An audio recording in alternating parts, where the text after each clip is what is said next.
Welcome to Creepy Vibes.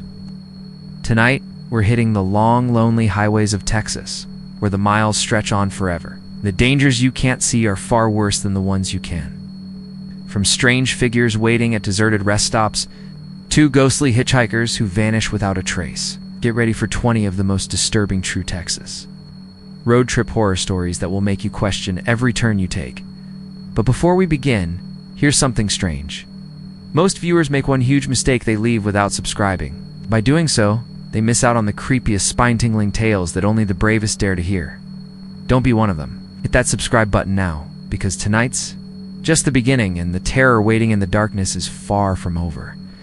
So where are you watching from? What time is it there? Let me know in the comments, because here the night is only getting started, and the horror is waiting to unfold. Now, let's get on the road.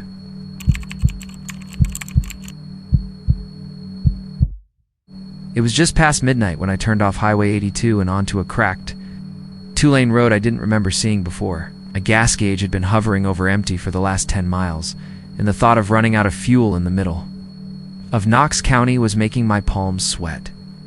Out here, the land is flat enough to see for miles, but in the dark it feels like standing in the middle of an endless black ocean. The wind was strong, carrying that dry, dusty smell you get in Texas late in the summer. And the only light for miles was my own high beams bouncing off the faded center line. I'd been heading back from a delivery run to Childress, trying to make it home before 2 in the morning. My phone had lost service about 20 minutes back, which meant my GPS was useless. And the only map I had was a folded-up paper one in the glove box from years ago. That's when I saw it through the dust on the windshield, something glowing faintly ahead. Not the cold white of leads, or the orange of a farmhouse porch light, but an odd green-yellow hue that seemed to float above the horizon. I figured it might be a gas station. At this hour, in this part of Texas, that's like spotting an oasis. My tank's needle was sitting at the line now, and I could already feel the truck sputtering if I thought too hard about it. So I pressed the pedal a little harder, tires humming over the worn asphalt, until the glow resolved into a shape dot. It was a gas station. Or at least it had been once. The canopy stood high and narrow over what should have been pumps, except there weren't any.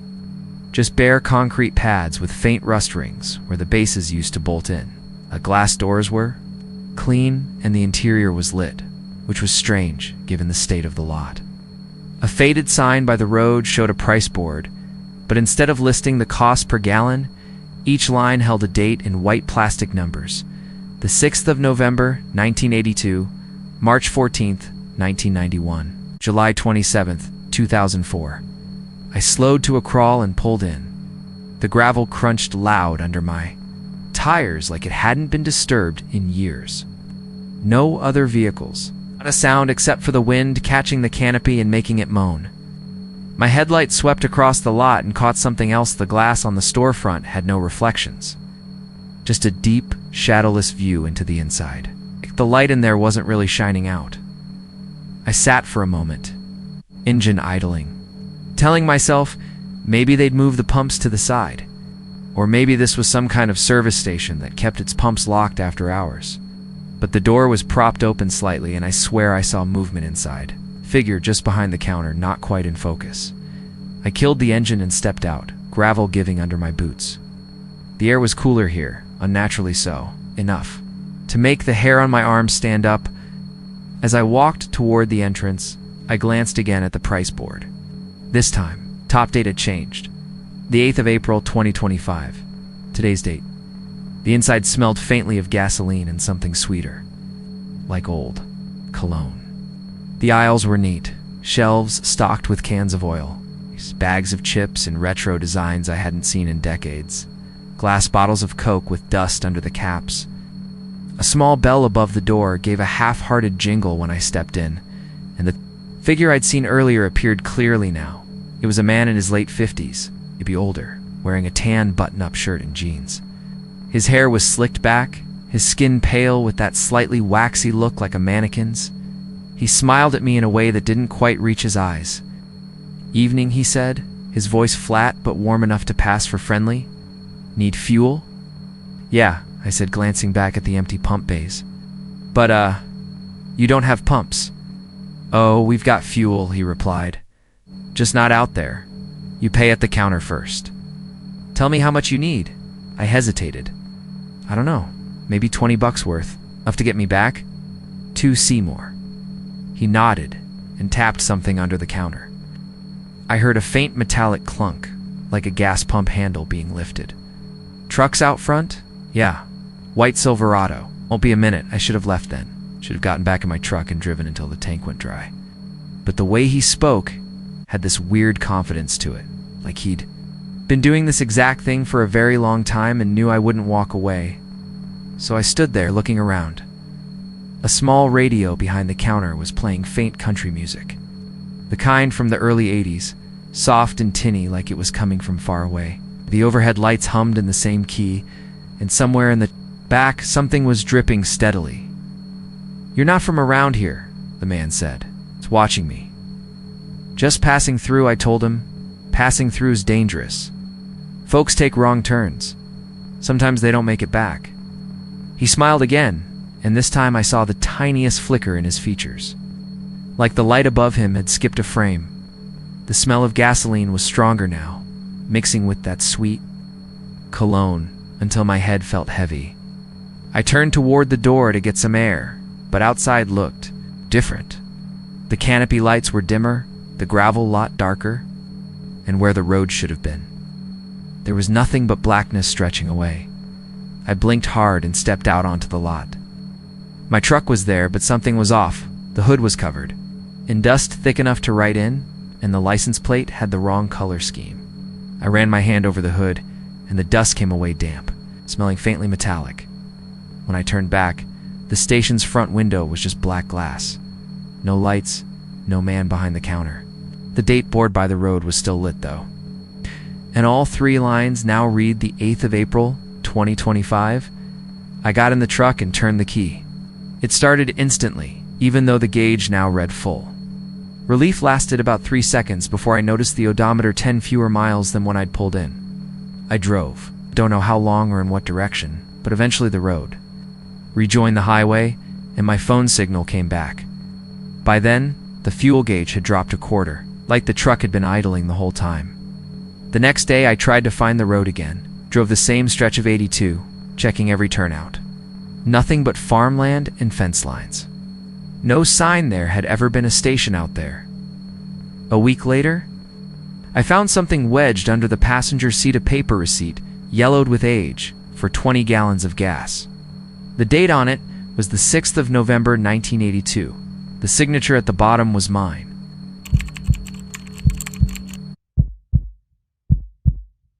It was the kind of West Texas night where the sky was so wide and black, it felt like you could tip forward into it and never stop falling. The dashboard clock read 11:42 p.m., and my headlights carved out 2 pale cones in the dark. Nothing of U.S. Route 285. I was somewhere between Pecos and Orla. A stretch of road so barren, it made you forget what towns looked like. The only movement was the occasional tumbleweed skipping across the asphalt like some desert animal that knew better than to stick around. The air outside shimmered with the leftover heat from the day, but inside my old Ford Ranger it was stale and dry, the AC struggling against the memory of the sun. I had the radio on low, tuned to some faint country station that faded in and out with the static.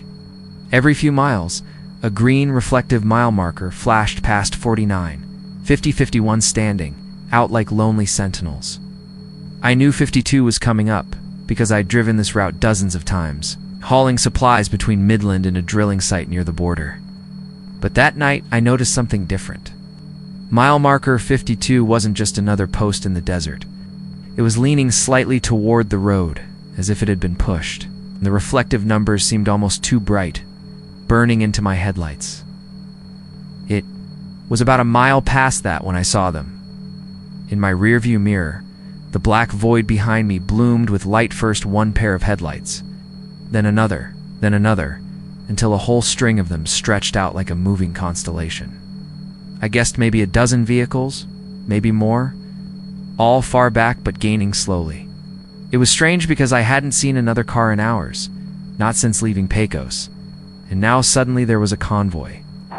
No trucks, No wide-load escorts, nothing to explain it. Just headlights, low and steady, the beams quivering slightly on. The desert heat waves. I slowed a bit, wondering if I'd missed a detour, or if this was some late-night Border Patrol operation, but the speedometer still hovered near 60. The lights kept their distance a quarter-mile back, holding formation like they were tethered to each other. "All right," I muttered to myself. "Go on and pass me then." But they did. Another 10 miles. Same thing. Always there. When? I looked in the mirror. Never closer. Never fading. The road ahead was a ribbon of blacktop and yellow stripes. No turns, no exits, no shoulders worth pulling over on unless you wanted to sink into the sand. I kept glancing up, and the more I did, the more I started to notice something that gnawed at me. There was no glare. Any normal car's headlights would throw those little flares or streaks in the mirror. These didn't. They were too clean. Too white, almost like leads, but without the bluish tint. They also didn't bounce over the bumps like normal headlights should. It glided, locked in place. By the time mile marker 58 slid past, my hands were slick on the wheel. The radio hissed once and dropped into static before coming back with a faint, warbling version of the same country song it had been playing earlier.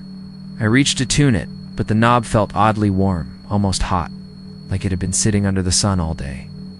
"Get a grip," I whispered. "It's just cars." Maybe a work crew, or I stopped talking when I realized I couldn't hear. Any engines?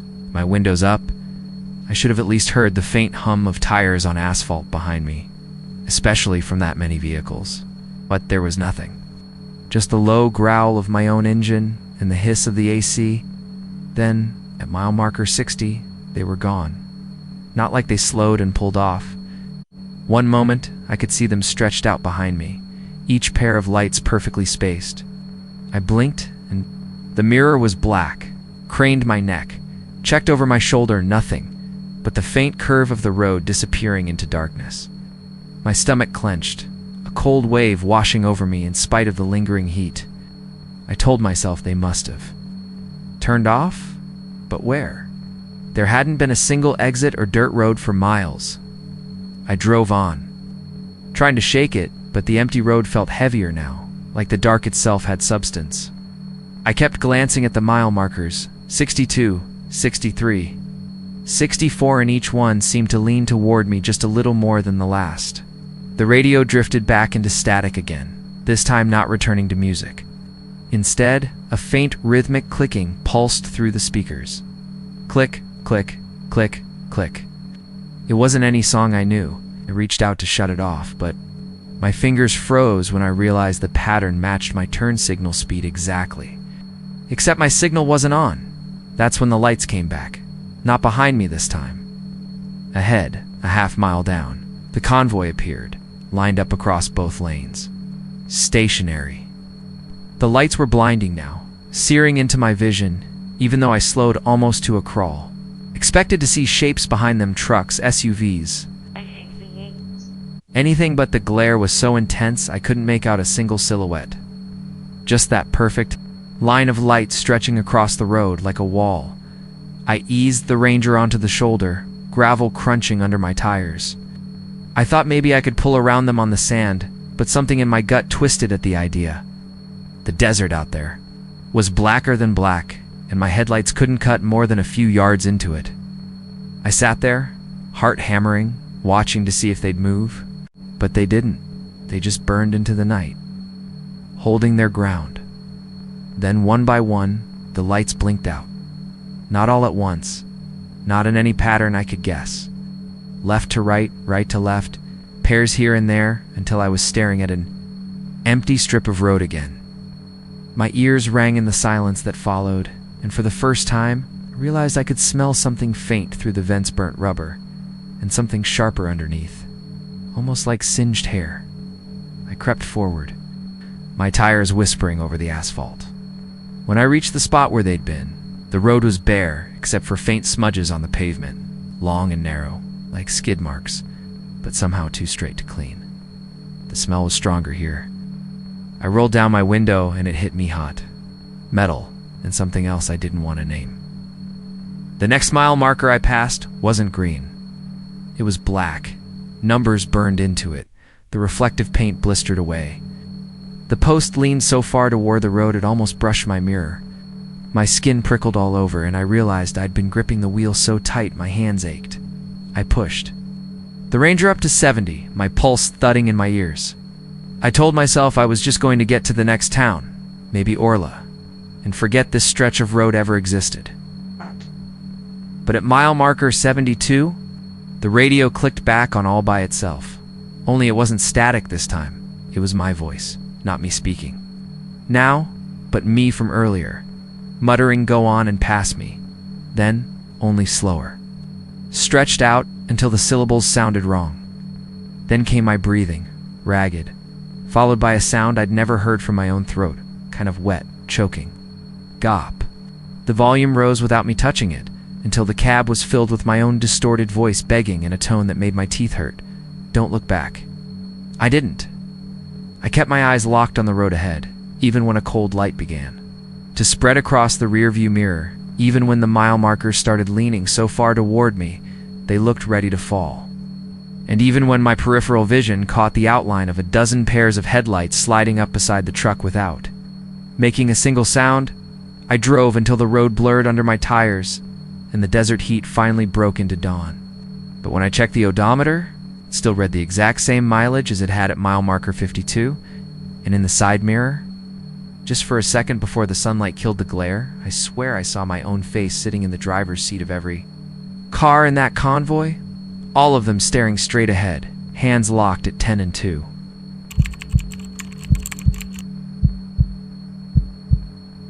It was one of those sticky Texas nights where the air felt like you could cut it with a knife. It's thick with humidity and the smell of something rotten drifting off the low banks of Cypress Creek. I had driven the farm roads between Hempstead and Prairie View more times than I could count, usually without thinking twice about the bridges that crossed the slow, muddy water winding its way toward the Brazos. But that night, I wasn't headed home from work or stopping for groceries. I was killing time. My cousin Cody had gotten married that afternoon in Magnolia, and the reception had gone late. Too much beer, too much barbecue, and too many of my mother's not-so-subtle questions about when I was going to settle down. I'd slipped out early, around 11:30, thinking I'd take the long way back to my apartment in Brenham. No reason other than that. I didn't feel like going straight home, and the night was warm and restless. That's how I ended up turning down FM 359, then onto a smaller county road I didn't recognize. The pavement turned to gravel after a while, my headlights bouncing off the ruts and dry patches. The road twisted past fields of tall grass and scattered stands of pecan and oak trees, their leaves whispering against the stillness. My windows were down, and crickets buzzed loud, enough to fill the cab of my truck. Every so often, frog croaked from somewhere out in the dark. Then I saw the bridge. It wasn't much, just an old concrete span over a narrow bend in the creek. It's barely wide enough for 2 pickups to pass. The surface was cracked and patched, in places with rusted steel guardrails that looked older than I was. A weathered sign at the approach read, "Cypress Creek weight limit 10 tons. My headlights washed over it in a pale yellow glow, catching on the graffiti sprayed across the lower rail. It wasn't the usual small-town mess of initials and crude jokes. Instead, in blocky black letters, someone had written, "IT Screams." I slowed to a crawl, wondering if the words were part of some local prank or urban legend. I'd heard stories about crybaby bridges in other parts of Texas, places where people claimed to hear a child wailing if you stopped in the middle and killed your engine. But I didn't remember anything about Cypress Creek having that kind of reputation. The bridge rose slightly in the middle, giving a glimpse of the creek below. The water was barely moving, thick and dark as tar in the moonlight, with patches of algae along the banks. I pulled over just before the rise, more curious than anything else, and let the truck idle while I leaned out the window. That's when I heard it. At first it was so faint. I thought it might just be the night playing tricks on me, an oddbird call, or the way the breeze whistled through the guardrails. But then it came again, clearer this time, rising from somewhere below the bridge. A wet, thrashing sound in the water, like something struggling against a current that didn't exist. Then a cried. It wasn't an animal, not any I knew. It was a voice high, ragged, and human, and it said my name. I froze, my arm still dangling out the window. The sound came again, stretched and strangled by distance, but there was no mistaking it. Daniel. The voice was hoarse, desperate, like someone calling from deep underwater. My stomach knotted. I'd told no one I was taking this road. No one where I was. The rational part of my mind kicked in. Maybe it was someone I knew who happened to be out here, someone drunk or in trouble. My headlights barely reached past the first few feet of the guardrail. I couldn't see the waterline clearly. It's not from where I sat. I grabbed my flashlight from the glove box, killed the engine, and stepped out onto the bridge. The sudden silence was unsettling. Without the hum of the truck, I could hear the creak. Gurgling softly below, the smell of stagnant water hit me harder, tinged with something metallic, like old blood. I leaned over the rail and swept the flashlight beam across the surface. The light caught on ripples where the thrashing had been, spreading in lazy circles. But there was nothing there. No person, no animal. Just a dark, sluggish current sliding past the concrete pylons. Then, right beneath me, the water broke. A pale hand shot up from the depths. Fingers splayed, water streaming off them. It wasn't flailing, now it was reaching. The skin was bloated and gray, the nails long and ragged. The hand twisted toward me, palm up, like it was begging to be pulled out. And then that voice again. Daniel. I staggered back, my flashlight shaking so badly the beam danced over the rail. I could feel my heart beat in my throat. The hand slipped under again, leaving only widening ripples. I don't remember making the decision to run. I was just suddenly back in the truck, jamming the keys into the ignition and throwing it into gear. The tires spat gravel as I tore away from the bridge, my headlights catching glimpses of the trees whipping past. I didn't look in the rear view mirror. I didn't want to see anything following me. It was almost 2 a.m. by the time I got home. My shirt stuck to my back with sweat. I tried to tell myself it had been some kind of sick pranks, someone hiding under the bridge, waiting to scare whoever came by. But that voice had known my name. There had been no splashing of feet or scramble up the bank when I'd run. It was just silence. I barely slept that night. When I did, I dreamed of the creek, black and endless, with pale hands reaching up from the depths. The next day I tried to shake it off. I told a buddy at work about it, leaving out the part where it had called my name. He frowned when I mentioned the bridge, Cypress Creek. Out past 359? Yeah, why? He leaned in a little. Man, you didn't hear about the kid. Was, I don't know, 5 or 6 years ago? Local boy, maybe 19, crashed his truck on that bridge, went over the side. They found the truck downstream, but not him. Folks said the water was moving too fast. But hell, it's barely knee-deep most places. They dragged it for a week, never found a thing. I wanted to believe that was the explanation. Some fragment of the story had stuck in my head without me knowing, and my brain had filled in the rest. But the more I thought about it, the less that made sense. I'd never even been out that way before.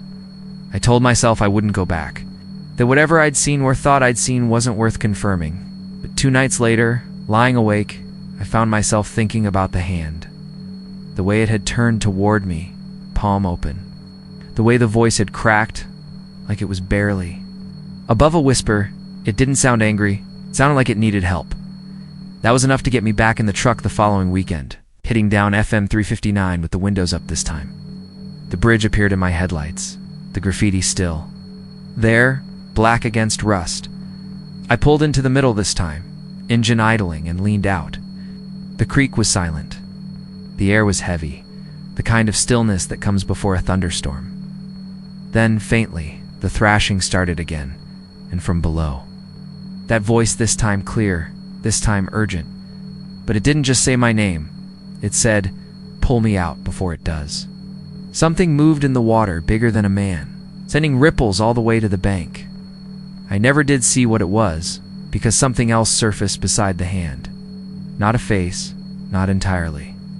just eyes wide black and set too far apart. To be human blinking once before the hand was yanked under so hard, the water fountained, and the screaming didn't stop. Even when there was nothing left to see, I hit the gas and didn't slow down until I was miles away, the sound still chasing me through the night. I haven't been back, but sometimes. When it rains, I wake up to hear water moving where it shouldn't be, and a voice under it calling my name like it's already halfway inside my bedroom.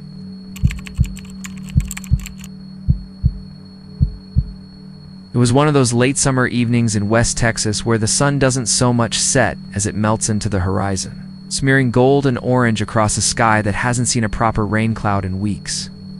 I was driving west on I-10, somewhere between Fort Stockton and Van Horn, that stretch where the land flattens into a brown and tan nothingness. My truck's thermometer read 103 degrees Fahrenheit, and every gust of wind through the cracked driver's window felt like someone was pointing a hair drier at my face. I'd been on the road since dawn, hauling antiques for a client in Austin to a buyer in Tucson, and I'd already pushed past the point where coffee helps.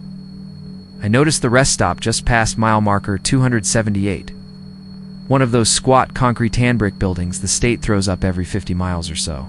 I didn't plan on stopping, but my bladder wasn't giving me a choice, and besides, the idea of stretching my legs on something other than a gas pedal felt good. The odd thing was, I'd driven this route before, twice in fact, and I didn't. Remember a rest stop here? The sign for it was new, bright green, without the usual fading you see from years of desert sun. The parking lot was empty except for my truck. Not another car, not even a maintenance vehicle. The asphalt shimmered with heat, warping the edges of the building in my vision. There was no shade tree, no vending machines, no little picnic benches like most rest stops had. Just the building itself, 2 doors on the front, men's to the left, women's to the right, and a single flickering security light above them that somehow managed to be on despite the daylight.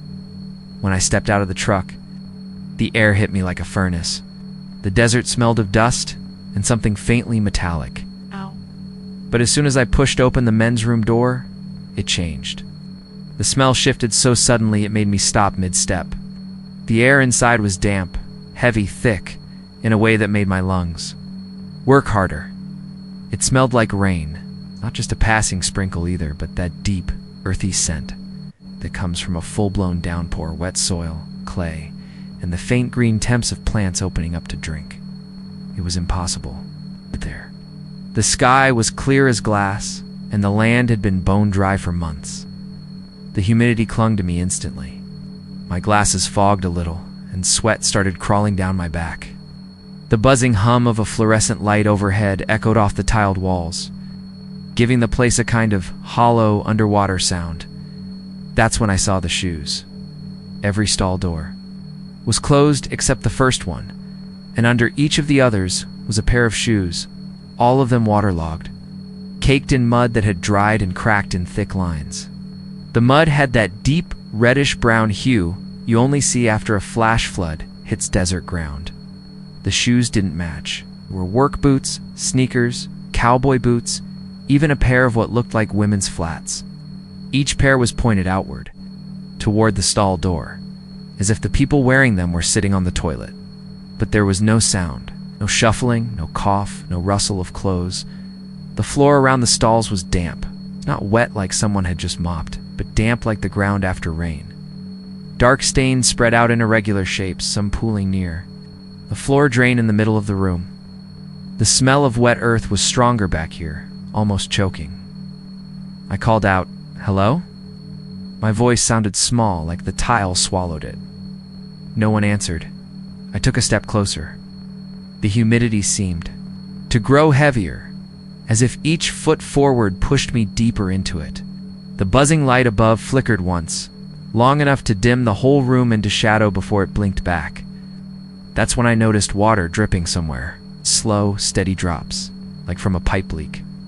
The second stall's shoes were black work. Boots, the kind with steel toes. I crouched slightly, peering under the gap.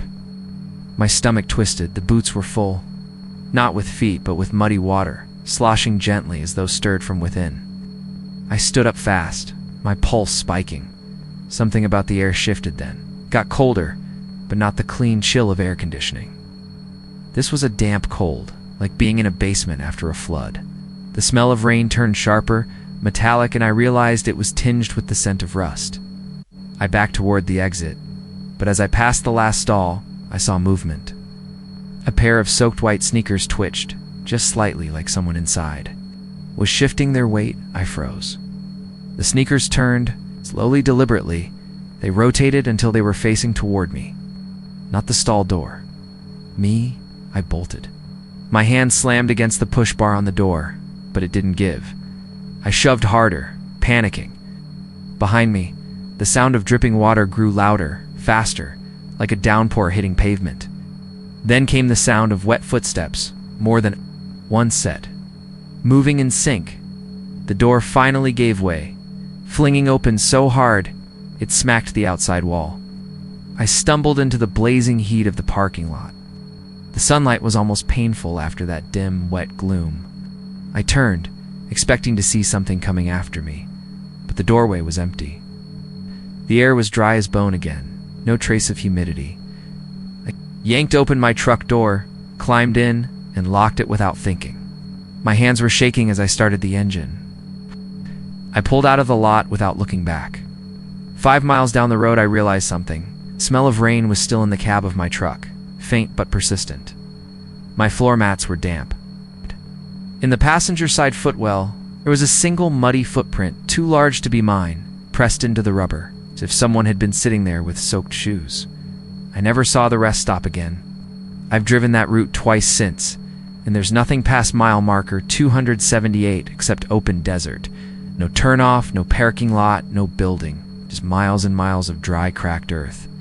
But sometimes, when I'm driving long stretches alone, I swear I catch the faintest whiff of wet soil. And when I do, I don't stop for anything.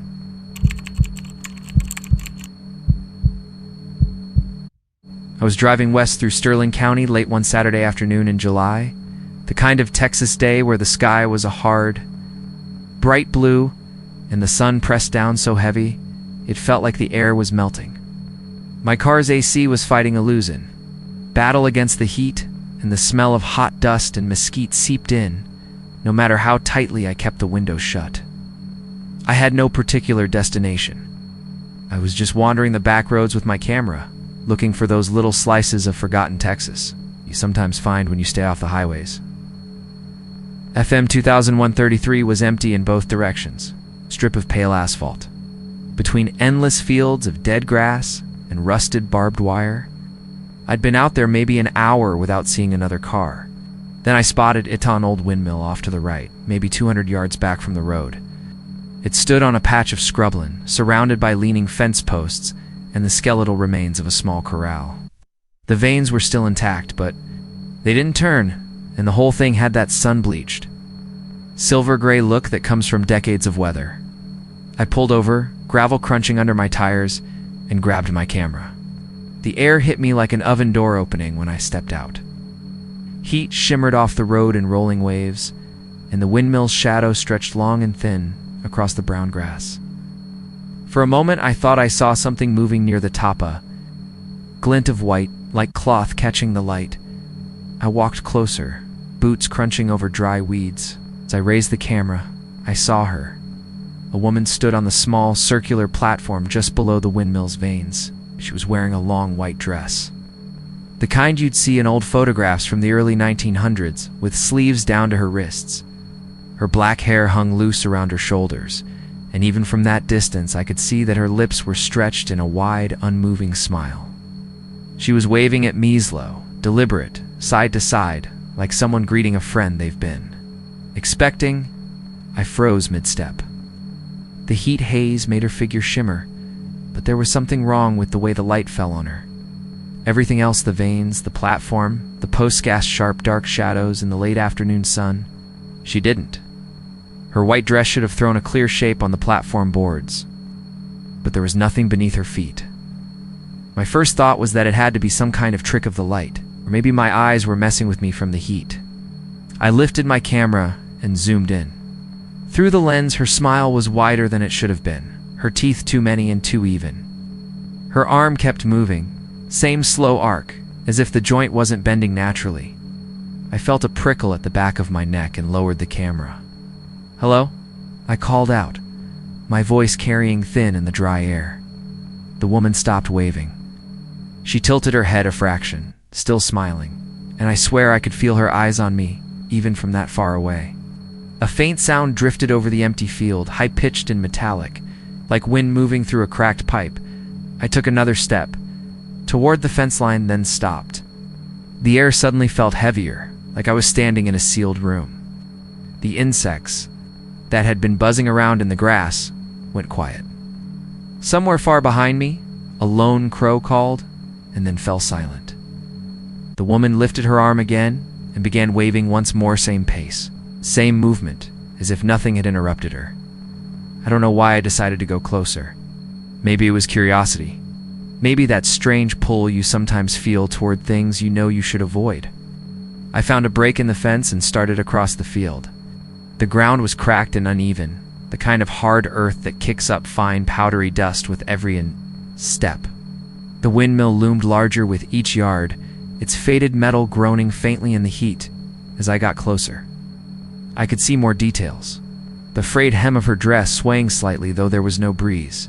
Her bare feet dark with what looked like dirt, or maybe something else. Her eyes followed me without blinking. That smile never wavered. When I reached the base of the windmill, I looked up. The ladder leading to the platform was old but intact, its wood gray and splintered. I called up again, "Ma'am, are you all right?" She didn't answer, her head tilted the other way, as if listening to something I couldn't hear. I felt a faint vibration through the soles of my boots, like there was machinery running deep underground. I should have left right then. Everything in me said to back away, get in the car, and drive until the road met the interstate. Instead, I put my foot on the first rung of the ladder. The higher I climbed, the more the air seemed to thicken. By the time I was halfway up, my shirt was sticking to my back with sweat, but I was shivering. Her face came into clearer view, skin pale to the point of bluish, eyes dark and glassy like polished stones. The smile stretched wider as I climbed, though her mouth didn't seem to open. Her lips just pulled farther and farther back. When I reached the platform, I hesitated. She was standing less than 3 feet from me, her head tilted down now to meet my eyes.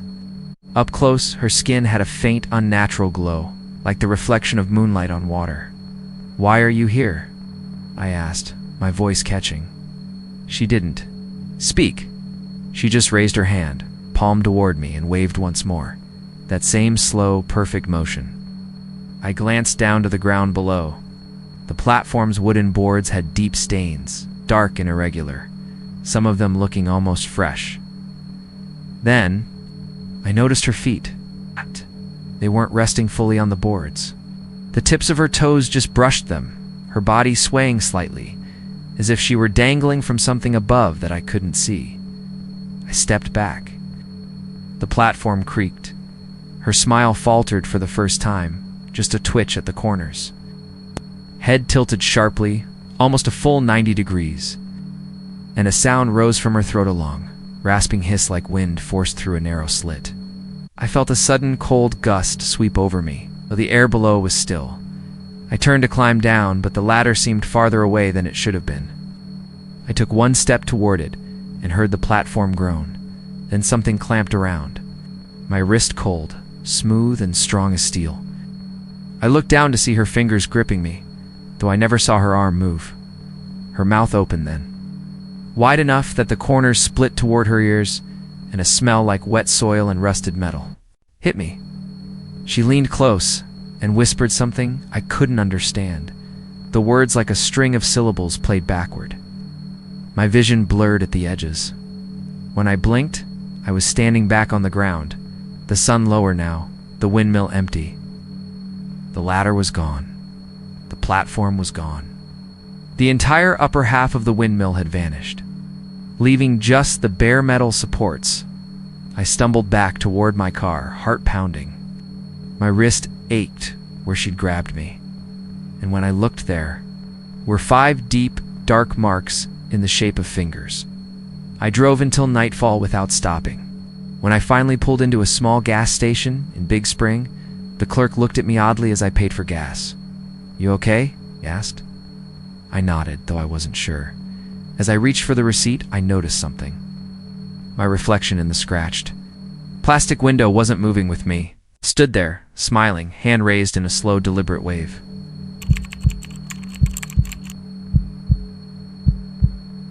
It was late September in Hunt County, the kind of night where the air has a faint bite to it but still carries the weight of summer's leftover heat. The sky was black and cloudless, the moon hiding behind the barest haze. I had just left my buddy Darren's place outside of Greenville after helping him patch a fence.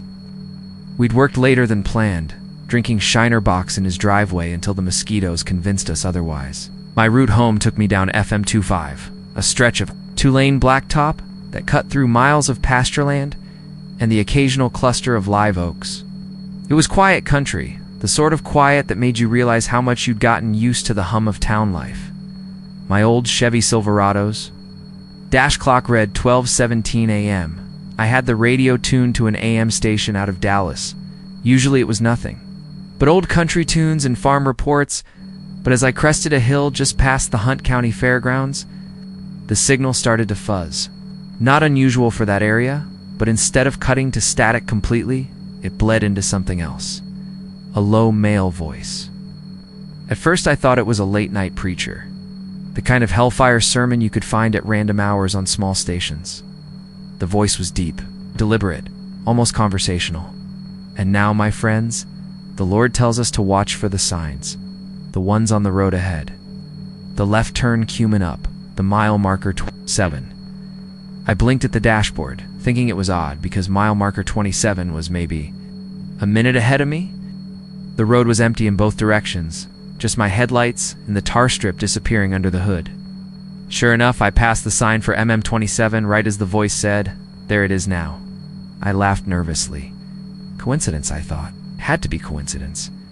Preachers often use driving metaphors, right? Roads and markers and forks in the path. I kept listening, half curious. The voice rolled on, smooth but with a subtle rasp. Like the man had been talking for a long time without water. Your hand rests on the wheel, but it's loose. You're wondering if you ought to turn the heater on. Go ahead, son. My hand tightened involuntarily. The heater? I reached out slowly and twisted the dial, just to see. As soon as I did, the voice chuckled low in my speakers. Not the warm kind of chuckle. Either it was the sound of someone who had just confirmed something private about you. I turned the volume knob down. But the voice stayed clear, unwavering. "It's no good turning me down, son. Not done. Talking to you." The hair on my arms rose. The road ahead was long and straight, the tree lines barely moving in my peripheral vision. My truck's cab felt tighter, smaller. I glanced at my phone in the queue folder, debating whether to call Darren, but the voice cut in again, steady and precise. "You won't call Darren. You'll keep driven. Past the white barn with the rust roof. 2 more miles." I knew that. Barn? Everybody around there did. It sat just off FM 205, old as sin, with tin sheets that rattled when the wind came in from the west. My mouth went dry. "This is some kind of prank," I muttered. Saying it out loud didn't help. My voice sounded small in the cabin. At the 2-mile mark, the barn appeared on my right, just as he'd said. My radio crackled with faint static, and then his voice came back, clearer. "That's the one. Been there since 1934? It's seen things, so have you." That last part hit me harder than it should have. I thought about telling myself again it was a coincidence, but coincidences don't usually come with your own private thoughts wrapped inside them. My knuckles were white. On the wheel, I pushed the scan button, letting the radio flip through stations. It cycled 87.7, 88.1, 88.5, and then right back to him. "Try all you want, son. I'll be here till you've heard it." I wanted to turn the radio off entirely, but I didn't. Part of me needed to know where this was going, like staring at something awful on the road instead of swerving. The voice started telling me small things I was about to do. "Now you'll scratch your cheek." I did. You'll glance at your rear view. Did. Your left foot's going numb. Shift. Every time it was right. Not like a guess, like it was seeing me in real time. You've been wondering about the light in your mirror, it said after a few minutes. I hadn't been until I noticed there was one. A pale bluish glow in the distance, maybe a quarter-mile back. I figured it was another truck cresting a hill, but the light stayed the same size for the next mile. Not getting closer, not dropping back, just there. You won't see the driver, the voice said, but they'll be seeing you. I took a deep breath through my nose, slow and even. My eyes flicked between the road ahead and that bluish dot in the mirror. I thought about pulling over, letting it pass. The voice must have felt me thinking, because it said, don't pull over. If you stop before County Road 218, it'll stop too. And then, son, you'll have to talk to her. That was it. I slammed the radio off. Silence filled the cab, except for my engine and the faint wind through a window seal. I focused on driving, ignoring the mirror. The glow stayed there, kept telling myself it was just another car, nothing more. I could handle another car when I hit the turn 4 County Road. 218, the voice returned, not through the radio this time. It came from somewhere else, muffled, like someone was speaking through a wall. You're doing fine, son, just fine. My heart thudded in my throat. My dash was dark where the radio display sat, yet the voice was inside the cab again. The glow in the mirror was closer now, maybe 100 yards back. It's bright enough that it didn't look like headlights anymore. It was too diffuse, like the light from a full moon, but more intense. I pressed harder on the gas. The Chevy's engine growled, and the tires hummed louder on the asphalt. The glow didn't shrink. My phone screen lit up in the call folder, buzzing. With an incoming call. The caller ID read unknown, but underneath, in the smaller text, it said FM 205. My hand hovered over it. I knew better, but I answered anyway. The same voice came through the speaker, louder, more intimate, like it was right against my ear. She's in the bed of your truck now, son. Don't look back. The phone went dead. My chest tightened. Every nerve screamed to check the rear view, but I locked my eyes forward. I could feel it, though the weight shift in the suspension. A subtle drag in the steering, like I'd loaded 50 pounds over the axle. I kept driving, white lines blurring under me. The voice came again. This time from behind me, low and breathy, close enough to fog the hairs on my neck. You're almost there. Now remember the next 2 miles. My brain must have skipped. Because the next thing I knew, I was turning onto my driveway, gravel crunching under the tires.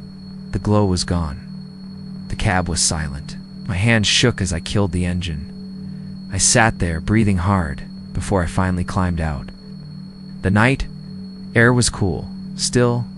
My porch light threw a yellow cone over the gravel, and in it, I saw something that made my knees weaken. On the tailgate, faint but clear in the dust, were 2 small handprints, child-sized. They were wet, the moisture darkening the powdery layer like something had pressed into it seconds ago. Inside the house, I locked every door and window. I didn't turn the radio back on for the rest of the night. When I finally slept, I dreamed of a preacher's voice calling me son over, and in every dream, just before I woke, I'd hear a girl whisper in my ear, "Now it's your turn."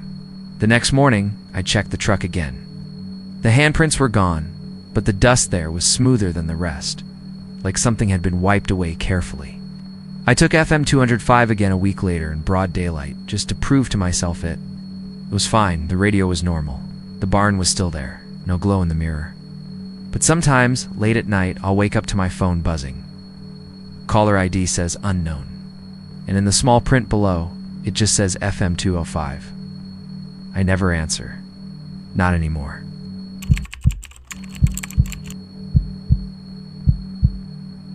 It was just after 8 on a cold March evening in Randall County, the kind of spring night where the wind carries a bite that feels like it's warning you about something, though you can't quite put your finger on what. I was headed west. On Highway 87 to Ward Canyon after a long shift in Amarillo, the sun had dropped behind the horizon, and what little light lingered was dying fast, painting the land in deep blue shadows. There's not much out there between Amarillo and Canyon. Some pastures, the occasional fence line, scattering of old farmhouses set so far back from the road you can barely see them in daylight. At night, it's all just empty dark. It's broken only by the occasional sweep of headlights coming the other way. I was sipping cold coffee from a gas station cup when I noticed a vehicle in the median ahead, sitting crooked in the short grass. Halfway down the shallow slope between the northbound and southbound lanes, it was a pickup, maybe 10 years old, white paint dulled with dust and grime. First thing that struck me was that it didn't look wrecked, but it was clearly abandoned. Both front tires were flat, the hood was closed, and even from where I slowed in the right lane, I could tell there wasn't a trace of condensation on the windshield. The hood didn't have a lick of heat shimmer rising from it either. That truck had been sitting there for a while. I wouldn't have given it much more thought. People leave vehicles out there all the time, usually because they broke down and couldn't afford a tow, but there was something off. I caught a flicker of light inside as I passed. It wasn't the dim green of a dashboard clock or the faint orange of a cigarette. This was a bright, rhythmic flash, like the blink of a turn. Signal but wrong in color. I couldn't see clearly from that angle. So I pulled over onto the shoulder about 100 yards past, put on my hazards, and grabbed my flashlight from the passenger seat. Maybe someone had gone to get help and left the hazard lights running, though with a dead battery, I doubted it. When I walked back, boots crunching in the gravel, the wind picked up, bringing with it the faint scent of dust and something sharper, almost metallic. The highway behind me was eerily quiet. No cars passed in either direction, crossed the southbound lanes, careful to glance both ways, and slid down into the median. Up. Close. The truck was in worse shape than I'd thought. The paint had faded unevenly, the chrome on the grille pitted and dull. The driver's side door was closed. The windows rolled up, and both tires on that side were flat and cracked, as if they hadn't held air in months.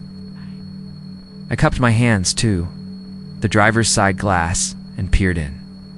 The interior was empty, no coffee cups, no papers, nothing in the seats. But the dashboard GPS unit, the kind that suction cups to the windshield, was lit up. A single line of text pulsed in white on a black background, arriving at destination. Underneath, in smaller type, were coordinates. I didn't recognize them, but I knew they weren't anywhere near where we were. The flashing I'd seen from the road was the GPS screen itself, flickering every few seconds like it was trying to keep my attention. I should have turned around right then, gotten back in my car, and kept driving. Instead, I rapped lightly on the window, half expecting someone to be slouched low in the seat. Nothing. The air inside looked still, stale. I walked around to the passenger side. The tires there were flat too. The only difference was the passenger door wasn't fully closed. It was latched. I could see a hairline of darkness along the frame. I tugged it open. The smell hit me first cold. Dusty air with an undercurrent of something rotten and faintly sweet. It's not overpowering, but enough to make me instinctively lean back. The passenger seat was bare except for a folded road map and an empty plastic bottle. I leaned in, aiming my flashlight toward the driver's seat. That's when I noticed the ignition was off. No keys in the slot. The GPS, though, kept blinking its coordinates. I reached over and tapped the screen, thinking maybe it would switch to a map view and I could see where it thought we were going. It didn't. The pulsing text just continued, and when I looked closer, I realized the coordinates had changed slightly by a fraction of a degree. They were moving. I pulled out my phone and typed them into Google Maps. The signal was weak out there, so it took a moment. But when the map loaded, it showed a point somewhere west of Canyon. The spot wasn't a road or a building, just empty. Land near a creek bed. My stomach tightened. Something shifted in the truck's back seat. It wasn't loud. No, just a faint rustle, like fabric brushing against itself. I swung the flashlight back and caught the shadow of movement behind the driver's seat. My pulse kicked up hard. I stepped back, waiting for someone to sit up, maybe a homeless person camping out, or a drunk sleeping it off. But nothing happened. I told myself it was probably the wind through a crack somewhere, even though the windows were sealed shut. Hello? My voice sounded too loud in the quiet. "You okay in there?" Silence. I was starting to feel that crawling sensation at the back of my neck, the one you get when your brain decides something isn't right before you've figured out what. I took another step back, and that's when the GPS beeped for the first time, a sharp, clear tone. The coordinates blinked, and the display shifted to show the words, "You are late." That's when I noticed something else, reflected faintly in the windshield glass. It was my own silhouette, sure, but behind me, maybe 10 or 15 feet back, there was another shape. Taller, thinner, too still to be a person, just standing casually. My breath caught, and I turned fast, swinging the beam of my flashlight. No. One was there, just the grass and the median and the endless highway in both directions. I was done. I closed the passenger door harder than I meant to and climbed back up to the road. My car sat on the shoulder with the hazards still ticking each blink seeming slower than the last. I got in, locked the doors, and merged back into the northbound lane toward Canyon, just trying to shake the feeling that I'd missed something big. 5 miles later, I glanced in the rearview. The truck was there in the median again, only it wasn't. The same spot, it was right beside me now, somehow pacing me, even though it hadn't moved when I left. The tires still flat, the hood still cold, the GPS screen still flashing coordinates. No driver in sight. I hit the gas, pushing past 80, heart hammering. The truck didn't move, but the farther I drove, the more I realized something was off about the highway itself. Landmarks weren't where they should be. Exits came too soon, or not at all. The next green mile marker I passed had no numbers, just a faint set of coordinates etched into the metal. I didn't slow down to read them, but I knew they would match the ones on that GPS. By the time I reached the lights of Canyon, the truck was gone. Pulled into my driveway, shaking, sat in the car for a long time before going inside. My phone was dead, though I'd charged it before leaving Amarillo.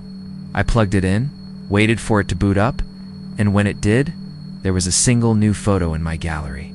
It was taken from inside a vehicle, passenger side view, showing me standing beside that truck in the median. My head was turned toward the GPS.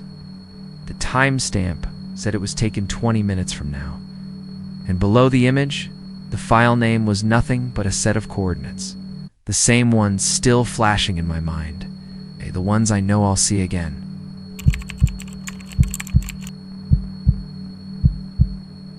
It was late April, the kind of spring night in central Texas where the weather can turn from humid calm to violent chaos in minutes. I had been driving west on Highway 84 through Mills County, headed from Waco toward San Angelo for a delivery. My old Ford Ranger wasn't made for speed, but I liked it that way. You feel the road more when you're not flying over it. The air smelled like wet asphalt and honeysuckle, and the sky had been a rolling mess of clouds for hours. The weather report had mentioned a storm cell moving in from the northwest. But out here, that's just another night. By the time I passed Goldthwaite, the wind had picked up enough to rock the truck in its lane. The rain started light just. Pinpricks on the windshield, but in a matter of minutes, it turned into a solid sheet. Like someone had dropped a curtain over the highway. My wipers squealed with each pass, barely keeping up. There wasn't another set of headlights in sight, in that empty stretch of Texas highway. You can start to feel like the last person alive. The first flash of lightning lit up the road. Ahead, and in that brief white glare, I saw a small white church sitting alone on a patch of gravel off the right side of the road. I'd driven this route half a dozen times and never noticed it. The building was squat and old, with a steep roof and a wooden cross that leaned slightly as if it had been fighting the wind for decades. What stopped me wasn't the church itself, but the fact that its front door was wide open. Now I'm not the kind of person who stops for much on the highway. You see too many stories on the news about setups, robberies, worse. But there was something in that moment, the pounding rain, the emptiness of the road, the way my headlights caught the shadows just inside the doorway that made me pull onto the gravel without thinking too hard about it. Maybe it was curiosity. Maybe it was that quiet, unspoken instinct to get out of the storm. It's just for a minute. I killed the engine and sat there for a moment listening to the rain hammering the roof of the truck. The church had no sign, no posted hours, no light in the windows. Just that yawning black doorway, opening into a space I couldn't quite see. Another lightning flash lit up the building for a split second, and I thought I saw the faint shape of pews inside. The thunder followed close behind, a rolling crack that seemed to vibrate in my chest. When I stepped out, the wind ripped my cap right off my head and sent it tumbling across the gravel. The rain was cold now, sharp against my skin. I jogged to the open doorway and leaned in, calling out, "Hello? Anyone here?" My voice seemed to disappear into the dark. I stepped inside. The first thing that hit me was the smell knot, the musty rot of an abandoned place. But a heavy, sweet scent, like old candles and flowers left too long on a grave. My eyes adjusted slowly, and in the flickering dimness, led only by what little light the storm gave me through the door, I saw the pews. They were full. At first I thought I'd stumbled into some late-night service, though that made no sense.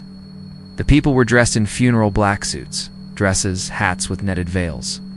They sat motionless, their hands folded in their laps, all facing forward toward the altar. The stillness was wrong. Even in church, people shift, breathe, murmur. These figures didn't move. I took a hesitant step down the center aisle, the floorboards groaning under my boots. The smell got stronger, cloying, as if every breath coated the back of my throat. I leaned slightly to the left, looking at the nearest person, and my stomach turned.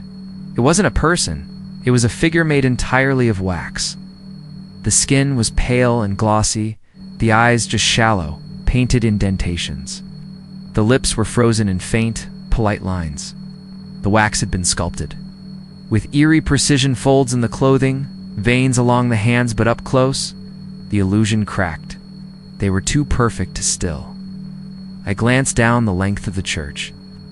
Every pew was packed with these wax mourners, row after row, staring straight ahead. The air was so still I could hear my own breathing. A low creak came from somewhere. Near the altar, my head snapped, toward it, heart pounding. There was a podium up there, and behind it, something tall stood in shadow. For a second, I thought it was another figure, larger than the rest. Another flash of lightning poured through the windows, and I saw it more clearly. It was a man-shaped figure, but its face was missing, just a blank oval of smooth wax. Its hands rested on the podium as though it had been delivering a sermon no one could hear. That's when I noticed the candles. They weren't on the altar where you'd expect. They were arranged in little clusters around the pews, their flames so small and low, they hadn't lit the place up from outside. Each candle sat in front of a wax figure, casting flickers across their unblinking faces. I took a step back. My boots thudded against the wood louder than they should have, like the sound was being swallowed and thrown back at me all at once. Then came the sound. It started as a faint crackling, like a record needle stuck in a groove. Then it grew into a soft, wet popping noise. I stared, my mind scrambling to understand, and saw that one of the wax figures, an older woman in the second pew, was beginning to shift, not move, not like a living thing. The wax on her cheek was splitting, tiny hairline fractures spreading, as though something warm inside was pressing outward. The smell changed too. That sweet candle scent gave way to something darker, burnt like hair singeing on a stove. The air thickened. My instincts screamed at me to leave, but my feet felt anchored to the aisle. Another figure cracked, this one's hand twitching as wax flaked off, to reveal something black underneath. Not skin, not bone, just an emptiness so dark it seemed to pull the candlelight toward it. The blank-faced figure at the podium turned slowly, deliberately. The motion made the wax along its neck ripple, though something alive was just beneath the surface. It didn't have eyes, but I felt the weight of its attention land squarely on me. The storm outside raged harder, wind rattling the loose windows. The door I'd come through slammed shut with a sound like a gunshot. I spun around, my pulse hammering, and grabbed for the handle. It didn't budge. The crackling grew louder, filling the air and in the flicker of candlelight. Every wax figure was now turning its head toward me in unison. Bits of their faces fell away, chunks hitting the wood with soft thuds, and in each hollow space where eyes should have been, I saw that same impossible darkness. Something moved in it. It wasn't just shadow. It was liquid, shifting like ink in water, and I had the sick realization that whatever was under that wax had been here long before the figures were made. The room felt smaller, the air thick, my chest tight. The podium figure stepped down, each footfall making the boards groan. The candles flared. Every wax figure opened its mouth, not wide, not screaming, just enough to let out a low, vibrating hum that seemed to crawl up through my spine. As the sound made my teeth ache, I yanked on the door again, and this time it swung open so suddenly I nearly fell out into the rain. I didn't look back, sprinted to my truck, slid behind the wheel, and tore out of that gravel lot with my tires spitting mud. In my rearview mirror, the church door stood open again, swinging gently in the wind as if nothing had happened. Didn't stop until I hit the lights of San Angelo, and even then, I sat in the cab for a long time. Rainwater dripping off my jacket, trying to make sense of what I'd seen. The next day, I tried to find the place again. I drove that same stretch of Highway 84 mile after mile, and there was nothing, no gravel turnoff, no church, just endless road and fields. But here's the part that still makes me shake when I think about it.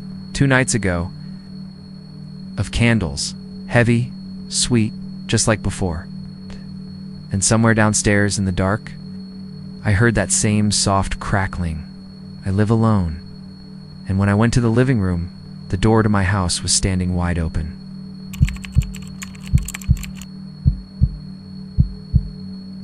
It was close to midnight when I saw the sign change. I'd been driving along State Highway 35 for nearly 4 hours. The black ribbon of road cutting through the flat, marshy sprawl of Matagorda County. My hands were cramping around the steering wheel. The radio had long since given way to static, and the only sound in the cabin was the dull thrum of my tires against the asphalt.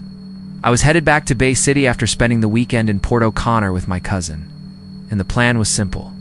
Take the familiar route, stop for gas if necessary, and be in my own bed before 1 in the morning. I knew these roads, taken them dozens of times. The night air was warm, heavy with that coastal humidity that clings to your skin, even through the AC vents. The smell of brine and something faintly metallic wafted in from the cracked driver's window. Out here, the land is flat enough too. See the faint glow of far-off towns, but it also means that once you pass those towns, it's nothing but open darkness for miles. My headlights carved a small tunnel through it, the pale yellow beams catching the occasional road sign fence post, or glint from an animal's eyes in the grass. That's when I spotted the green reflective panel. Up ahead, exit to 41 Bay City, 2 miles. I felt the knot in my shoulders ease a little. 2 more miles and I'd pull off, drive the half-mile to the Gulf Breeze Motel, and check in for the night. My place in Bay City was small and empty. The motel had a better mattress and I'd left some things there from the last trip. The plan was comfort, and comfort was close. But as my high beams lit up the sign fully, I swear on everything I know that the words shifted. It wasn't a blink-and-do-miss-it trick of the light. It was deliberate, like a movie special effect happening right in front of my eyes. The letters blurred slightly, like heat shimmering off pavement. The green surface rippled, and the name Bay City morphed into something else entirely. Renthal. Same white reflective block letters. Same spacing, but a name I had never heard in my life. The exit number stayed the same, 241, but the mileage marker was gone. I jerked in my seat hard enough that the car swerved toward the shoulder before I caught it. My heart was thumping. I actually said out loud, no, nope, no, because this wasn't some vague deja vu or drowsy driver trick. I'd been staring straight at the damn thing when it changed. For a few seconds, I kept driving, convincing myself I'd misread it, that maybe my eyes were dry and playing games. But I kept glancing in the rearview mirror, and the sign receding in the glow of my taillight still said Renthal. The reasonable part of me wanted to keep going to the next exit, take the overpass, turn back, and prove it to myself. The other part, the part that had just watched reality bend without warning, was screaming that I needed to leave the area as soon as possible. And yet, when I reached the exit, I turned. I don't know if I could explain why. It was like that sign was a hook, and I was the fish. Something in my gut told me I needed to see where it led. Maybe it was morbid curiosity. Maybe it was a stubborn refusal to let some roadside hallucination rattle me. I told myself I'd just drive a few hundred yards, confirm that nothing was there, and get back on the highway. The ramp curved down into shadow. My headlights hit the tall grass swaying in the night wind. Ow. Then the pavement leveled out onto what looked like a narrow county road. The asphalt was older here, cracked in spiderweb patterns with weeds poking through. There were no streetlights, no reflective markers, no sound except for my tires crunching over gravel where the pavement had broken away at the edges. I drove, slowly scanning both sides for any sign of a building or intersection. The GPS on my dash screen didn't even register the road. It showed my car drifting through a blank tan field. After a minute or two, I spotted something in the beams ahead, a wooden signpost leaning slightly to one side. The white paint was peeling, the letters stenciled in black. Renthal 1 mile. I stopped the car right there in the road. My hands were damp against the steering wheel. A wave of unease rippled through me. Something deeper than fear, like an animal instinct warning me that I was stepping somewhere I shouldn't. I almost reversed. But then, as I sat there staring at that weather-beaten sign, a light flickered in the distance. It was faint, like the glow from a porch bulb, and it seemed to be coming from somewhere up ahead, off to the right. I told myself I'd just go far enough to see what it was, then turn around. The road narrowed, the grass closing in tight on both sides, brushing against my mirrors. The light grew brighter until I could make out the shape of a building. It was a small, squat structure with faded clapboard siding and a rusting tin roof. A porch ran the length of the front, its boards warped and sagging. The light came from a single bare bulb above the door, casting a weak yellow circle on the porch. There was no sign of life, no movement. No sound, but there was something about the place that made my skin crawl. Like it wasn't abandoned, but it also wasn't exactly inhabited. I should have left. I know that now. Instead, I killed the engine, leaving the headlights on, and stepped out onto the road. The air was heavy and still, except for a faint rhythmic sound.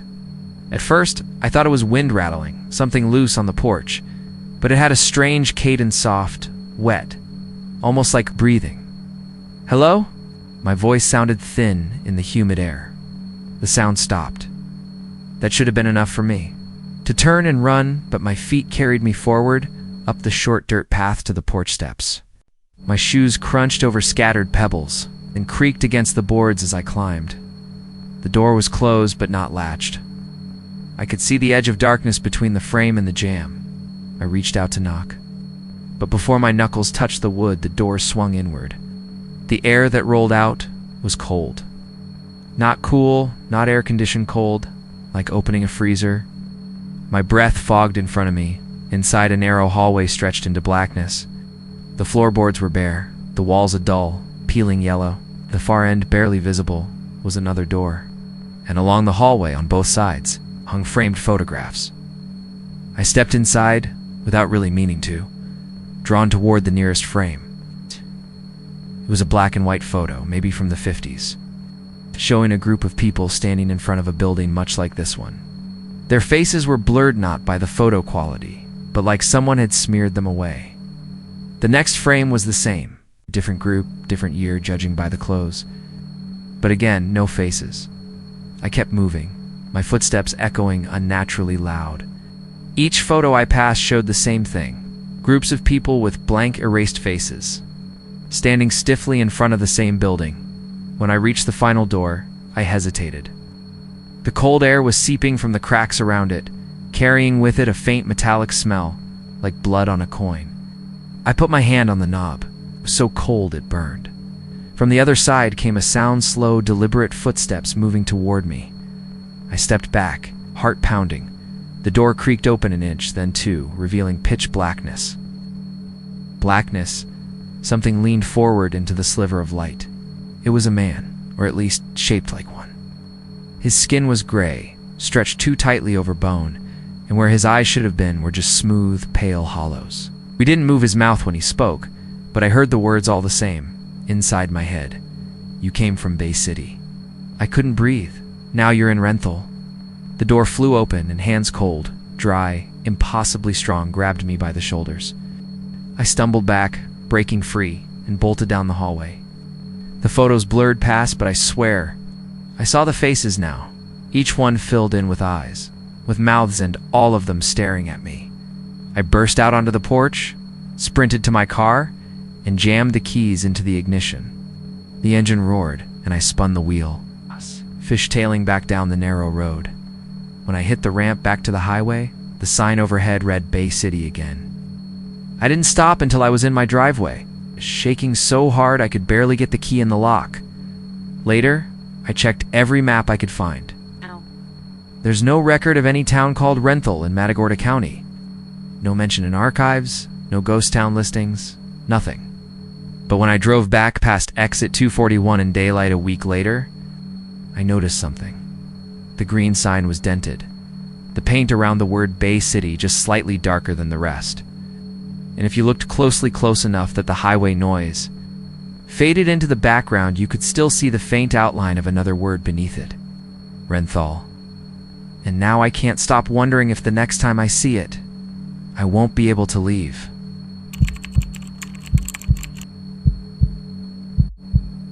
It was a late August night in Uvalde County, the kind of heat that doesn't ease up even after the sun goes down. The air had that baked smell. It's like asphalt and dust mixed with faint traces of mesquite smoke drifting from somewhere miles off. I'd been driving west on Highway 94, the better part of an hour, the hum of my tires steady and hypnotic. Every so often, a grasshopper would hit the windshield, leaving a smear, and the radio crackled between country stations and bursts of static.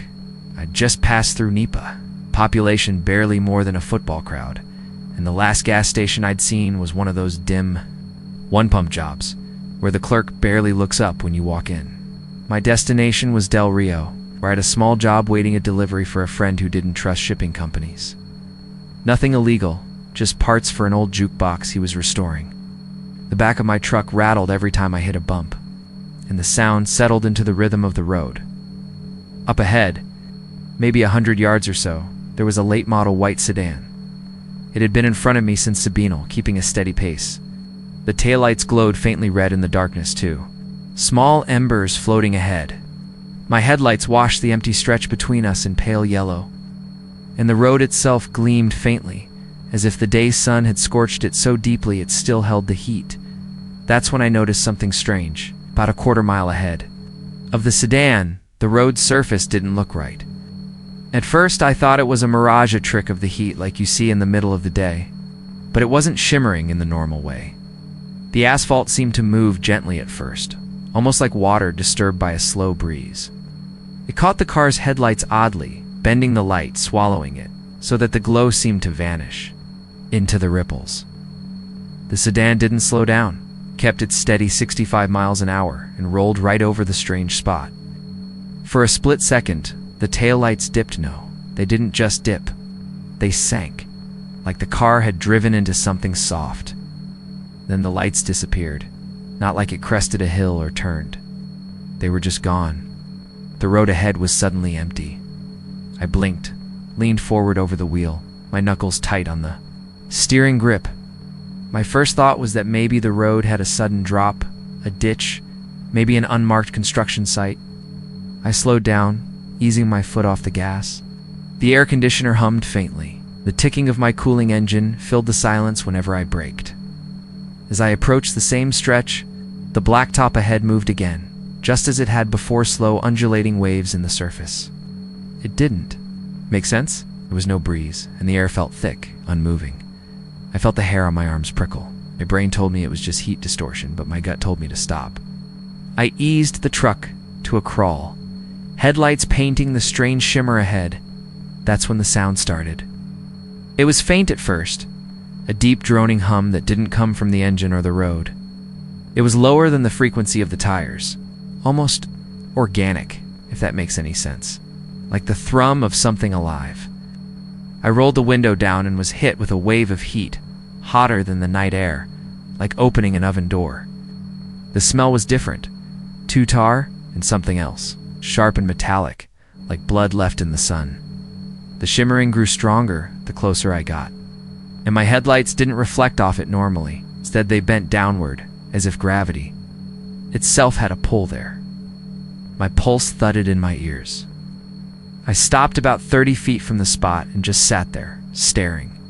In the beam of the headlights, I could see faint shapes under the rippling surface, dark, blurry outlines. They weren't solid, moved slowly, drifting upward like shadows in water. One of them broke the surface. It wasn't a car, at least, not entirely. The top half of a white sedan pushed upward through the asphalt, but it was wrong. The windows were dark, not reflective, and the metal looked soft, sagging like clay left in the sun. The front grille twisted as if it were melting. Then, like it had never been there, it sank back down. The surface sealed over, still rippling. I slammed the truck into reverse, my tires squealing against the heat-baked pavement. The hum in the air deepened, and for a split second, I swear I felt my back tires lose contact, like something beneath the road was pulling at them. The steering wheel jerked in my hands, and my right mirror showed a black wave crawling toward me along the asphalt. It wasn't liquid exactly, it was more like the road itself was rising, flowing toward me with slow, deliberate intent. I floored it in reverse until I was well clear of the shimmering stretch. My breathing was ragged, my mouth dry. I turned the truck around and drove back toward Sabinal, checking my mirrors every few seconds. The hum faded, but my headlights still caught faint undulations in the road far behind me, like it was settling back to sleep. I pulled into the first gas station I saw and sat there under the harsh fluorescence. Hands trembling, the clerk gave me a glance but didn't ask anything. I must have looked pale, sweat-soaked, eyes wide. After 10 minutes, I got the nerve to ask him, "Hey, anything weird ever happen out on 90 west of here? Past Nippa?" The guy froze in the middle of restocking the cigarette shelf. He glanced at the other customer, a man in dusty jeans, then back at me. "You mean the blacktop?" I nodded. He put the pack down slowly. "Don't drive that stretch at night. If you see the road moving, you turn around. Doesn't matter where you're going." The other man chuckled without humor. "My cousin saw it once. Lost his dog in it. Said the thing just dropped into the road like a sinkhole. Never found it." I wanted to ask more, but the way they looked at me like they were deciding whether to tell me something I wouldn't want to hear made me shut up. I topped off my gas, stayed in a cheap roadside motel until morning, and took the long way to Del Rio. That was 3 weeks ago. I haven't been back to Uvalde County since, but last night, driving home from work in San Antonio, I took an exit ramp off I-35 near Lytle. The air was thick with heat, even at 9 p.m., and my headlights swept over a stretch of road ahead. It was moving.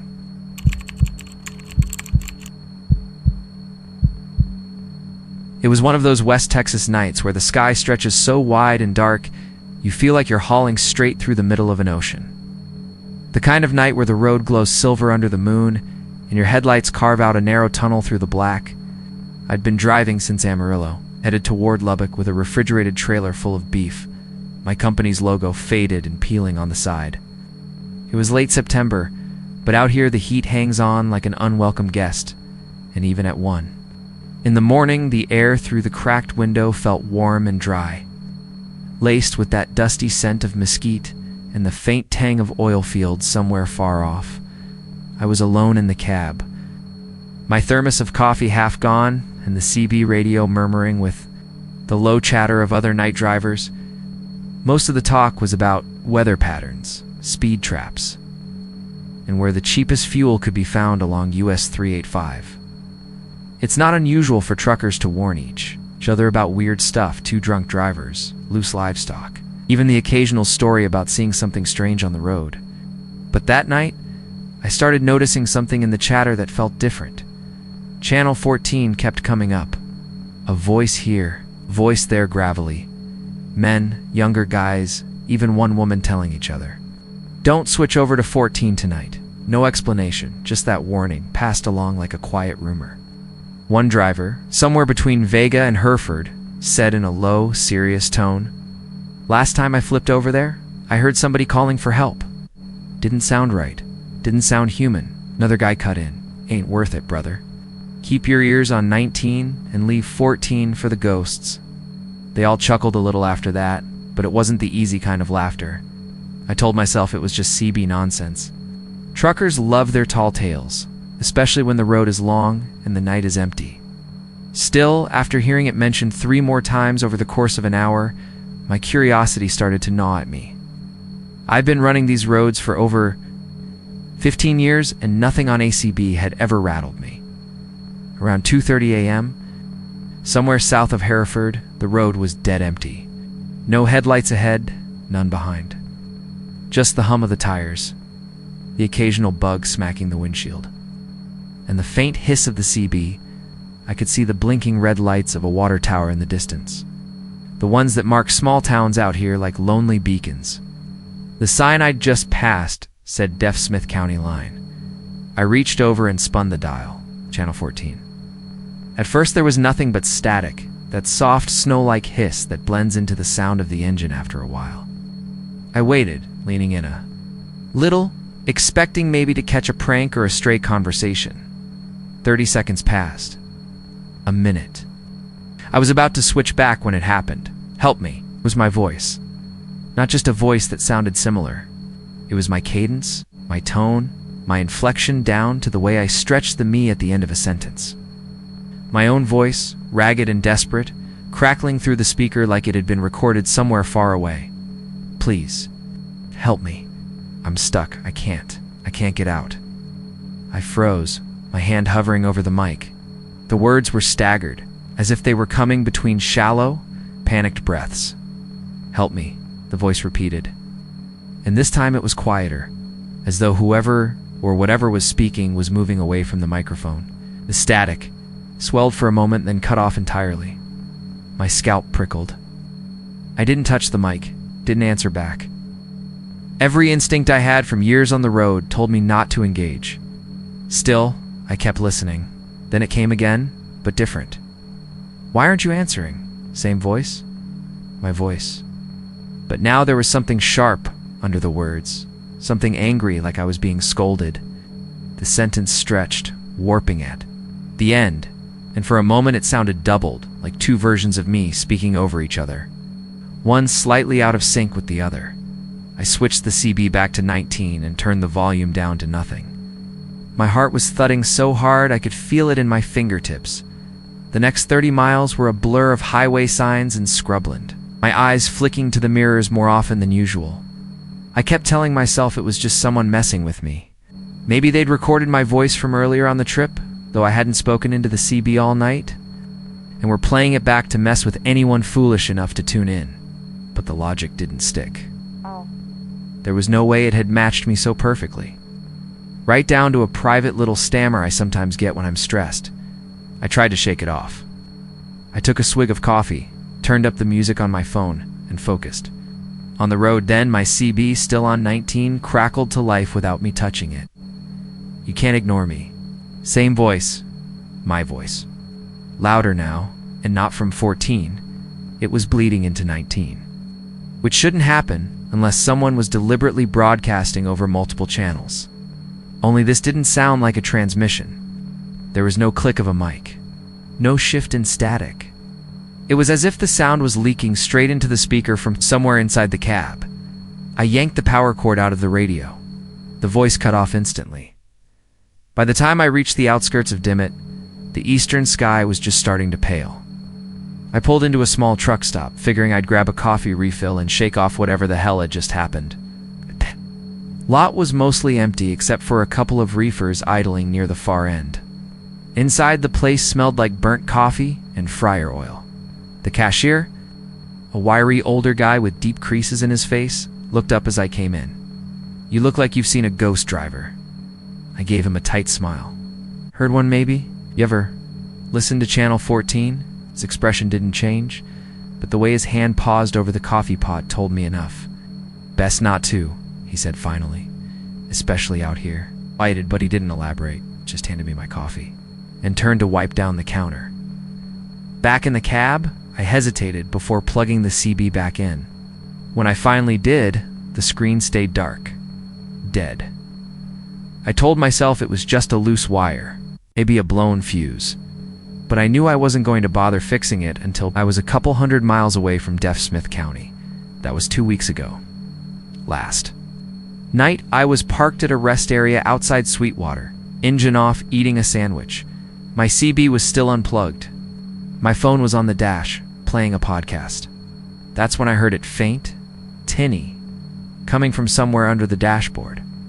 Help me. Please. Help me. My voice. It wasn't the radio this time. The CB was dark, the cords still dangling loose. The sound came again, closer now, as if whoever was speaking was right there in the passenger seat. Then softly, like a breath against my ear, I found you.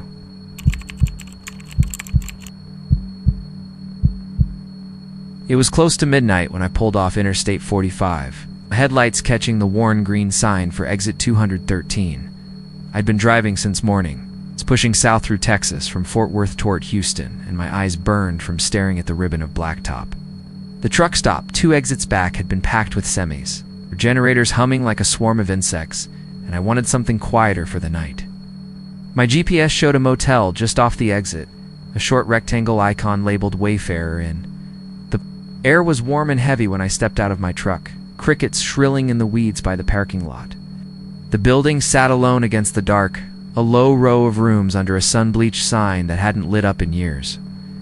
The office window was lit with a tired yellow glow, and inside a man about 60 sat behind the counter. His shirt was wrinkled, collar stained, and his expression unreadable, like he'd been staring at the same spot for hours. "Got any rooms?" I asked, my voice coming out rough from hours without speaking. He looked at me a second longer than felt normal, then slid the guest book toward me.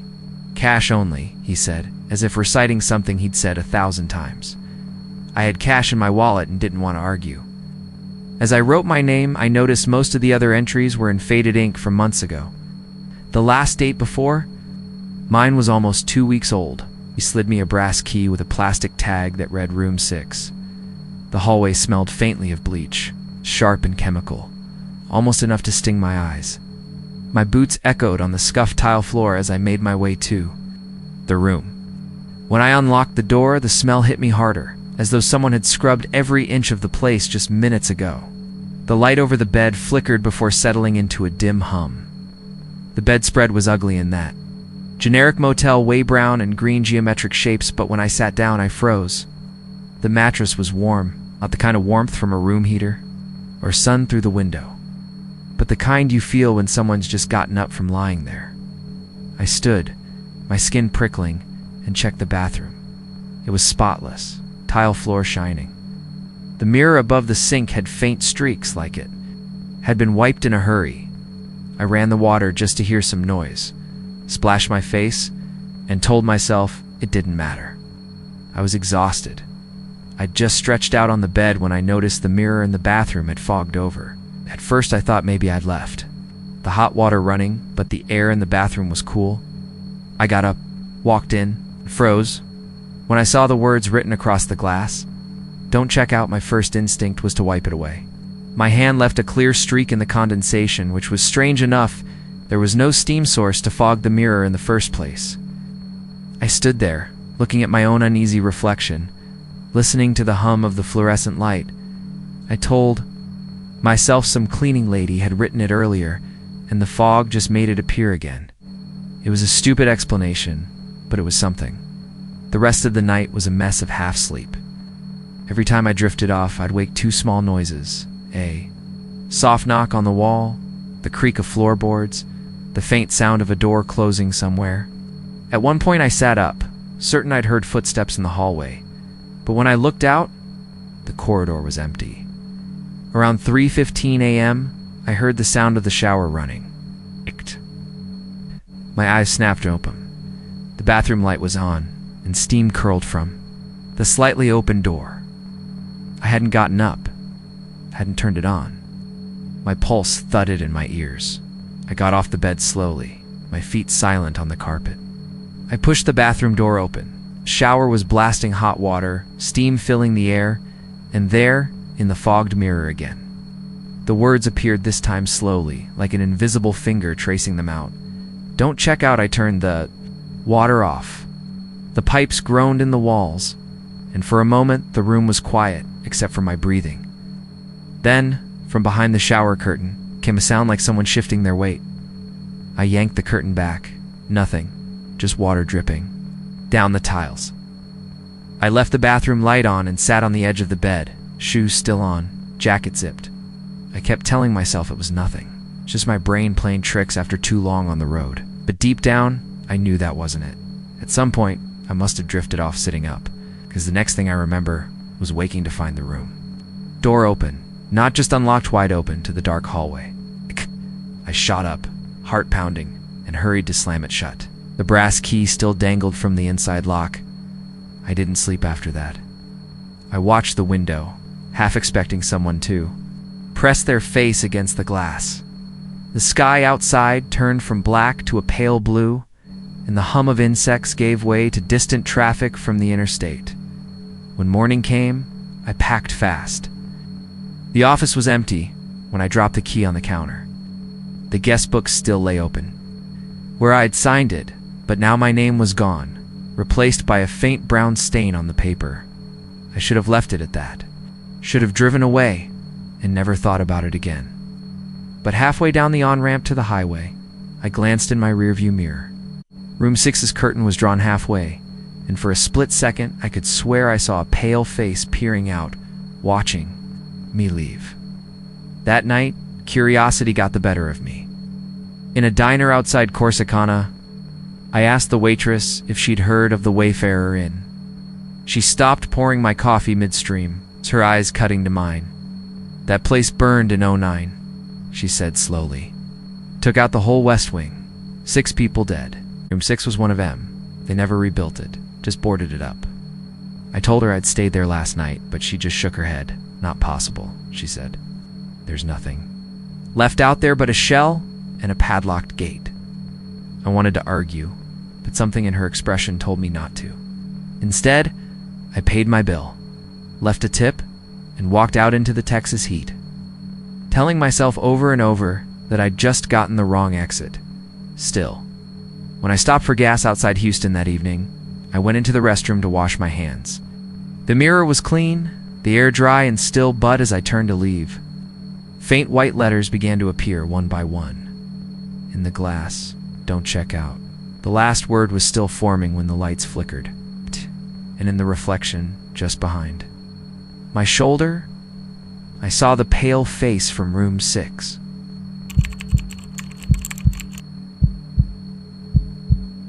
It was late September, the kind of evening where the desert air still holds the day's heat but cools just enough to make you roll the window down and let it spill in.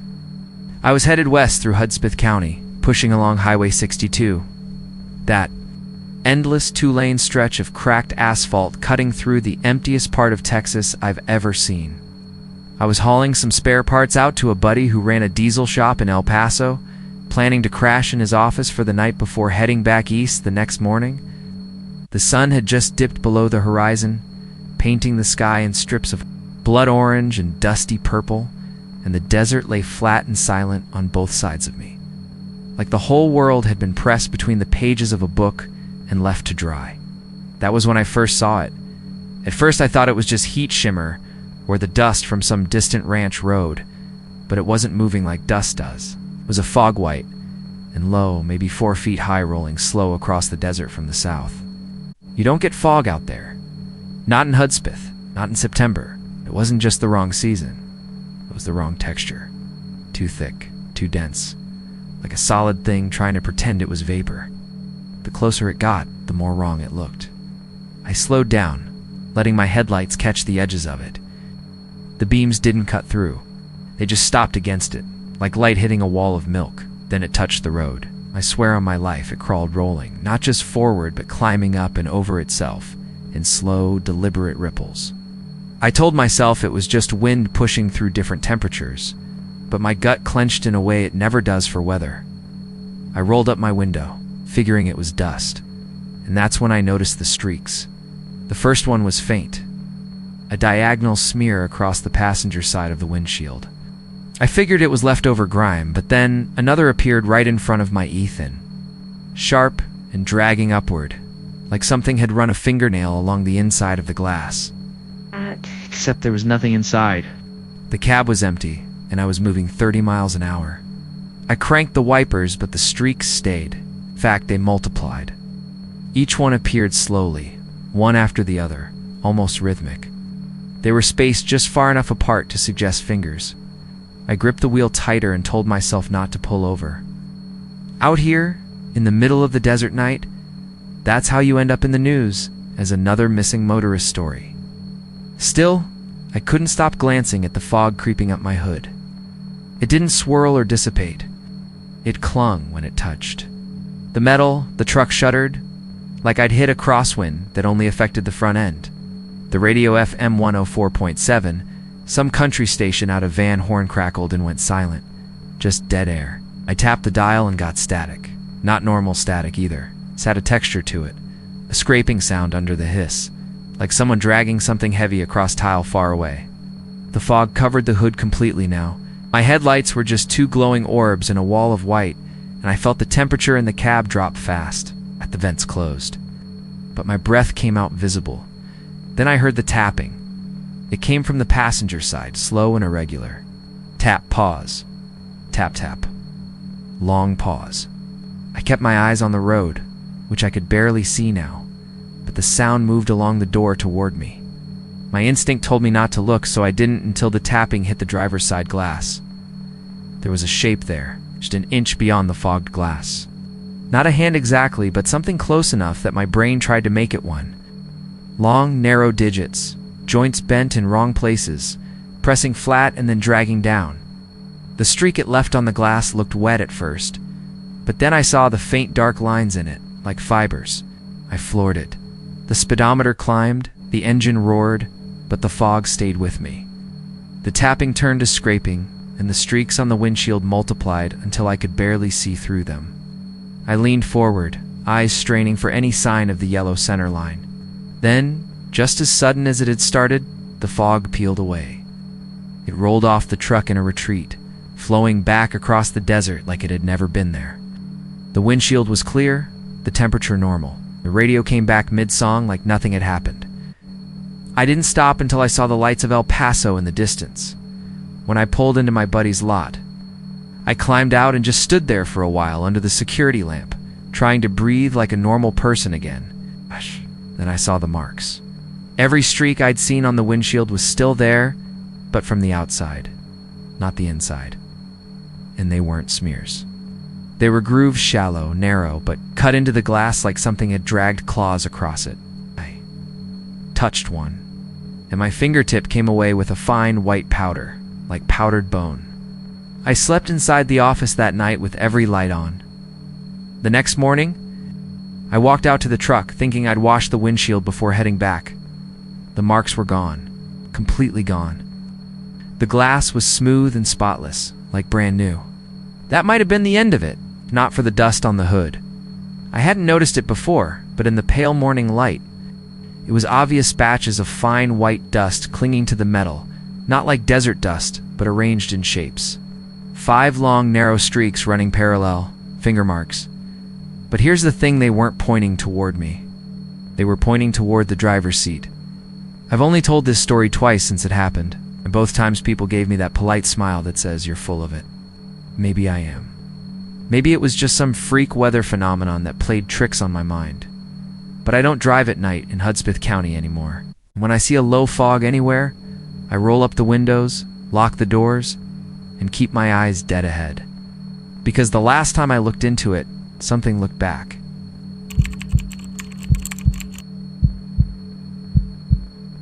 I was headed south on I-37 just past Pleasanton, Texas, when the detour signs started popping up like weeds. The sun had gone down about an hour earlier, leaving the horizon bleeding out its last streaks of red over the flat fields. Out here, the dark doesn't creep in. It drops all at once, swallowing the land like a bucket of ink poured over paper. My GPS was already barking about possible delays due to road construction, but that didn't mean much to me. In my experience, Texas road crews like to slap up the cones and call it a night by 6. The first sign was a battered orange diamond that read "Road Work Ahead" in black block letters, leaning at an angle like the wind had been taking swings at. I figured it was leftover from earlier in the day. The kind you see and keep driving through without ever hitting your brakes. But then I noticed the glow in the distance. Not headlights. Not the pale wash from a truck stop or farmhouse porch light. This was the stark, unnatural glare of industrial floodlights, the kind that make you squint even from half a mile away. They were set up in pairs, along what looked like a stretch of dug-up asphalt, casting harsh white cones into the night. The closer I got, the more I could hear it, that metallic hum floodlights always have, underscored by the distant grind of machinery. It was weird, though.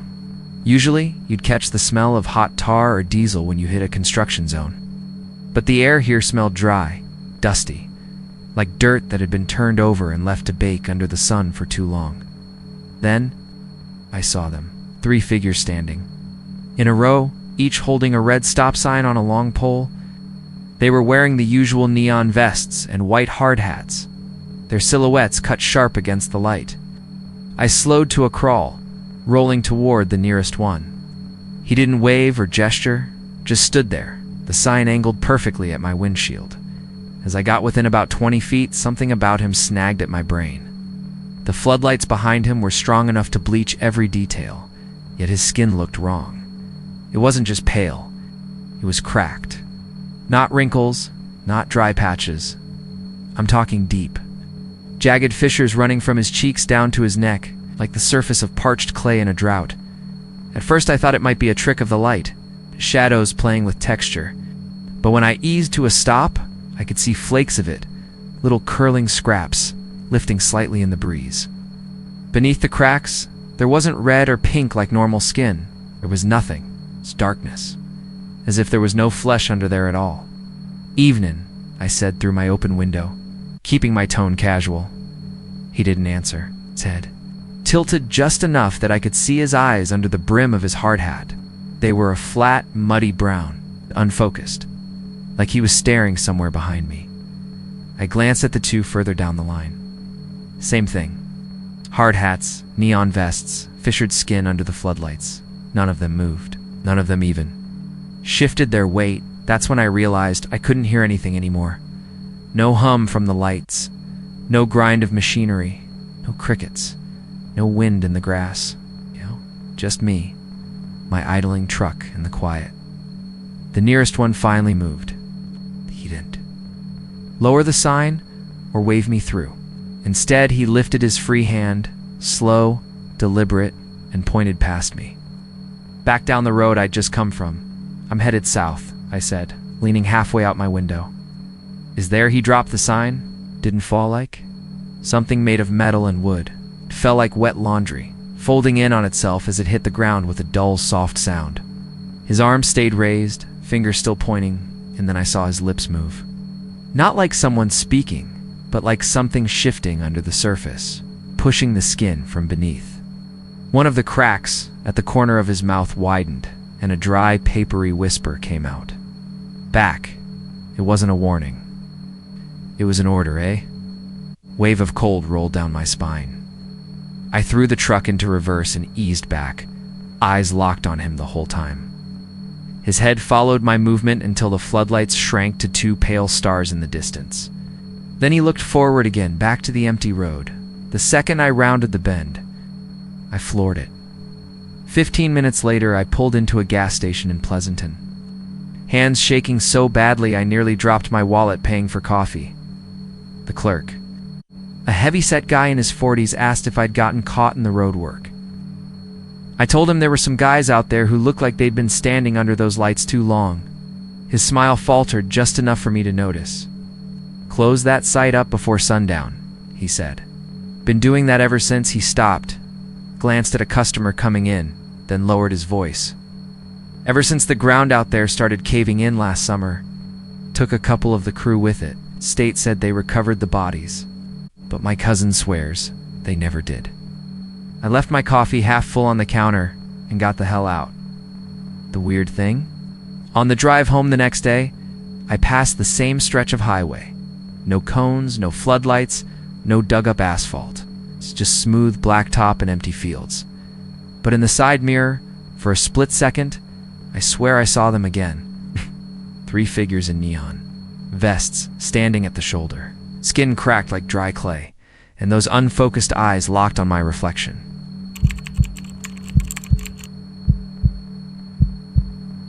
I don't make a habit of driving long stretches of Highway 67 at night anymore. Not after that summer. It was the middle of July.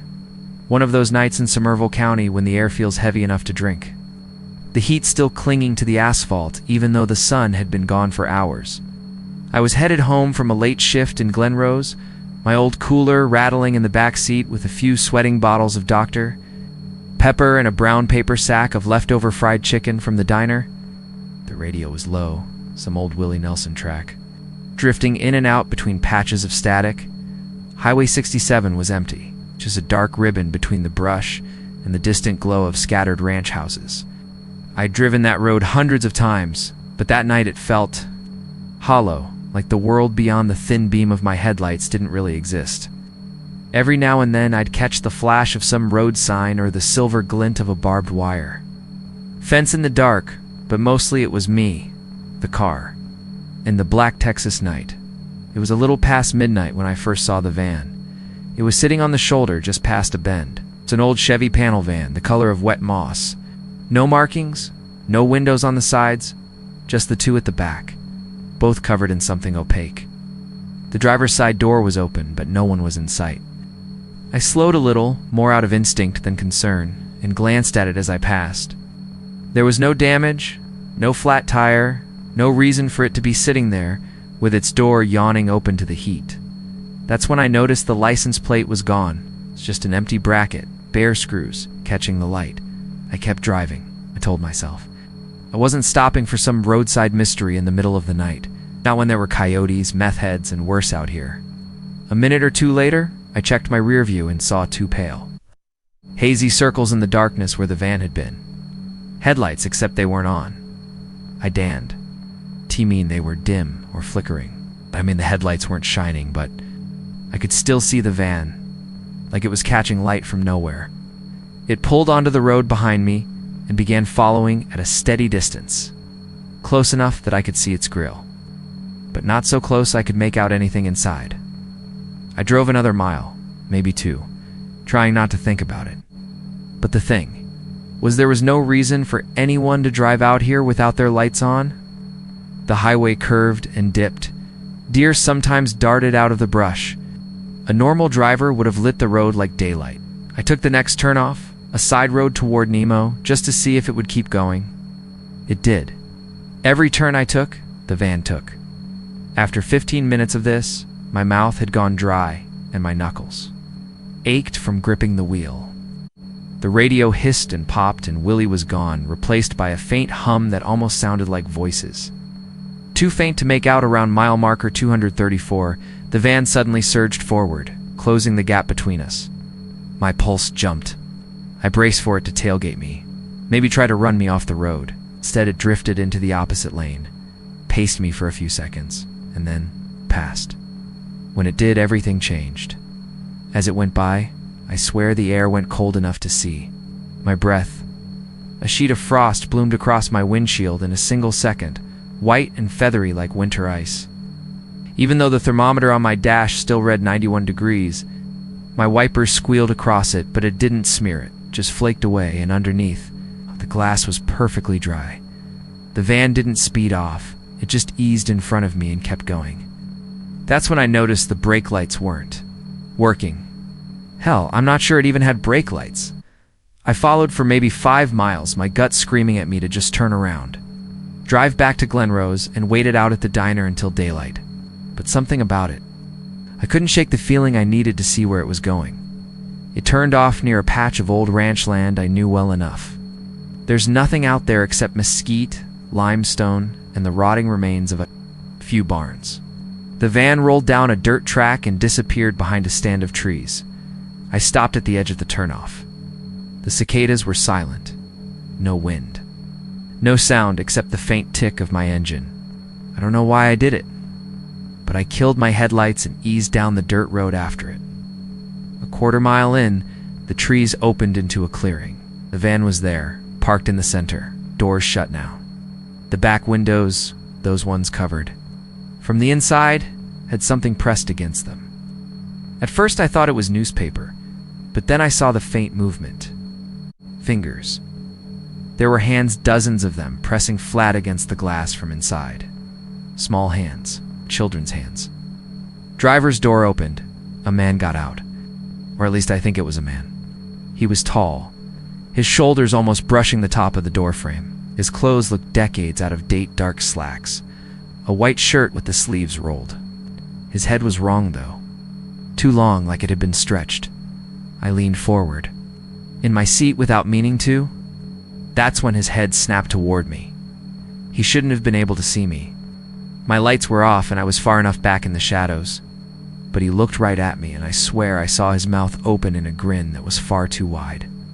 The next thing I remember clearly is slamming my car into reverse and tearing back toward the highway. When I hit the asphalt, I didn't look back. Didn't stop until I was pulling into my driveway in Clummel. In the morning, I told myself it had been some trick of the dark heat exhaustion, a bad dream. I almost believed it until I went to wash my car that afternoon. On my windshield, faint but unmistakable, were dozens of tiny handprints. Each one rhymed in frost. I never drove Highway 67 at night again.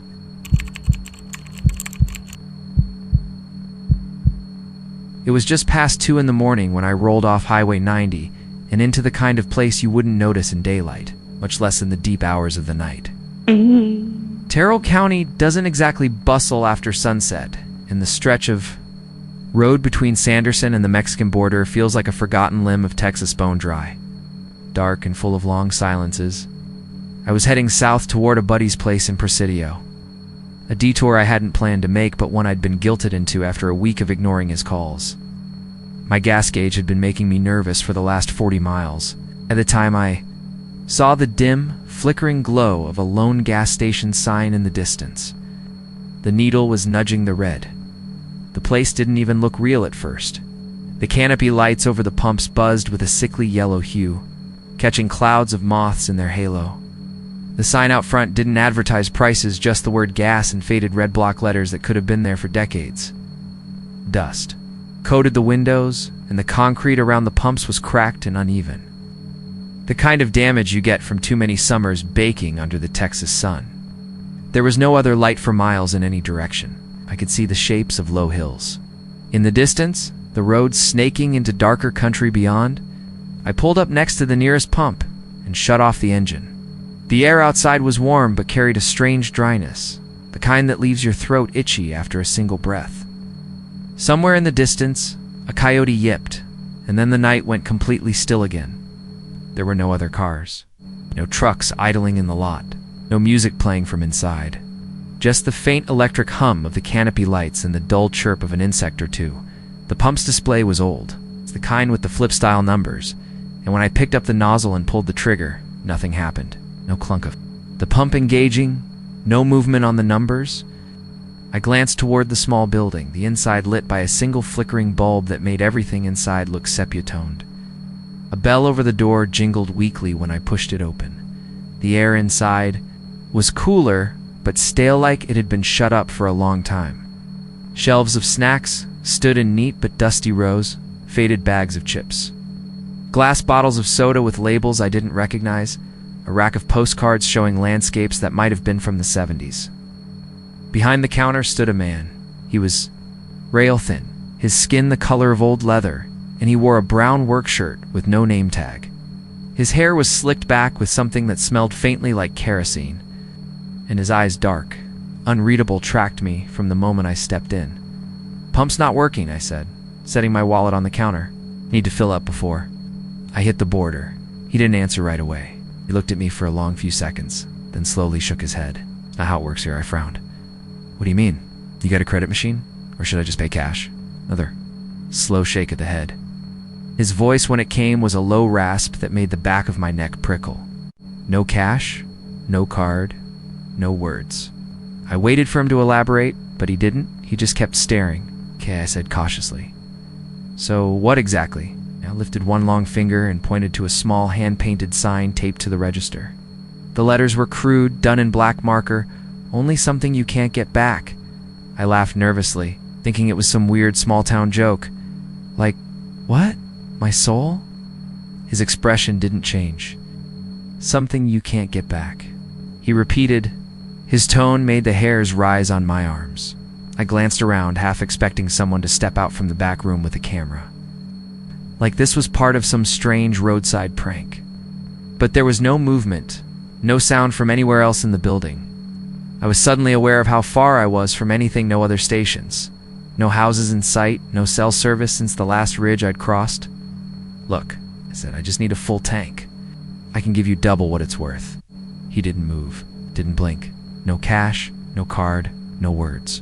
I swallowed. "Then what do you take?" He leaned slightly forward, and for the first time, I caught the faint smell of something sweet. And rotting beneath the kerosene scent, his lips curved into the barest shadow of a smile. "You'll know." Something about the way he said it made my stomach tighten. I glanced at my phone, but the screen showed 0 bars. No calling anyone. I could turn around, try to make it back to Sanderson on fumes, but that was 40 miles through pitch-dark desert. I ran out halfway, I'd be walking. And I'd heard enough stories about this stretch of land people found days later, or never at all, to know that wasn't a good idea. I rubbed my forehead, trying to think. "All right, how about this? You tell me what counts and I'll see if I have it." He shook his head again, slower this time, almost mournful. "Don't work that way. Has to be yours. Has to mean something." It felt like he was waiting for me to understand something obvious, but my mind was spinning. I thought about my watch, my grandfather's old silver one I'd inherited after he died. I took it off and placed it on the counter. "This?" He didn't look down. "That's just metal. I tried my wedding band, though my divorce had been final for 2 years. This, a small shake. That's just gold." "What the hell do you want from me?" My voice came out sharper than I intended. His smile widened. Not much, but enough to show teeth that were too white for the rest of him. "You'll know," he said again. A cold shiver passed through me, though the air inside wasn't cold. I thought about what he might mean. A memory, maybe. A secret. Something I couldn't undo. My mind went to my father, to the night I'd ignored his call because I was too drunk to talk, and how he died in his sleep hours later. I felt the heaviness of that moment, even now, years later, and a sudden dread filled me that this was exactly the sort of thing the clerk meant. "I'm not," I started, but he raised a hand. His fingers were long, almost skeletal. "You'll know," he said a third time. Phew. His voice soft but final. The lights above the counter flickered once, twice, and for an instant the room went black. When they came back on, the clerk was still there, watching me. But something had shifted. The air felt thicker, like the atmosphere before a thunderstorm. And I had this strange, choking sense that if I didn't choose something soon, something else would choose for me. I don't remember deciding. I just remember leaning forward, resting, both hands on the counter, and whispering the name of someone I'd promised never to speak again. Someone gone. Someone I'd loved and destroyed in equal measure. As soon as the name left my mouth, I felt a sharp, hollow tug deep in my chest, like air being sucked from my lungs. My vision dimmed for a second, and I gripped the counter too. "Stay upright," the clerk's smile returned. "Full now?" And he nodded once. "That'll do." And I staggered back outside. The pump was working. I don't remember swiping a card or entering an amount, but the numbers ticked upward and the smell of gasoline filled the air. I got in my truck, hands trembling on the wheel, and pulled back onto the highway without looking in the rearview mirror. I didn't want to see if he was watching me from the window. It was only when I hit the border an hour later that I realized I couldn't remember her face anymore. Not her smile, not her voice, not the way she'd looked at me the last time I saw her. The name was still there in my mind, but it was empty now, like it belonged to a stranger. I don't know what I gave him, but I know I'll never get it back. Every time I pass a gas station in the middle of nowhere, I feel the same dry, sweet trotting air in my lungs, and I wonder how many others have traded pieces of themselves to make it to the next town. Sometimes, when I dream, I'm back at that counter, and the clerk is there, smiling, waiting for me to run out again, on a dun. I think next time I won't have anything left to give.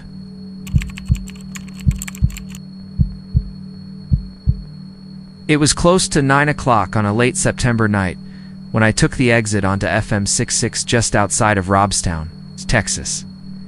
I'd been driving from San Antonio to Corpus Christi for work, the kind of long, empty stretch of road where the radio starts to feel like a companion.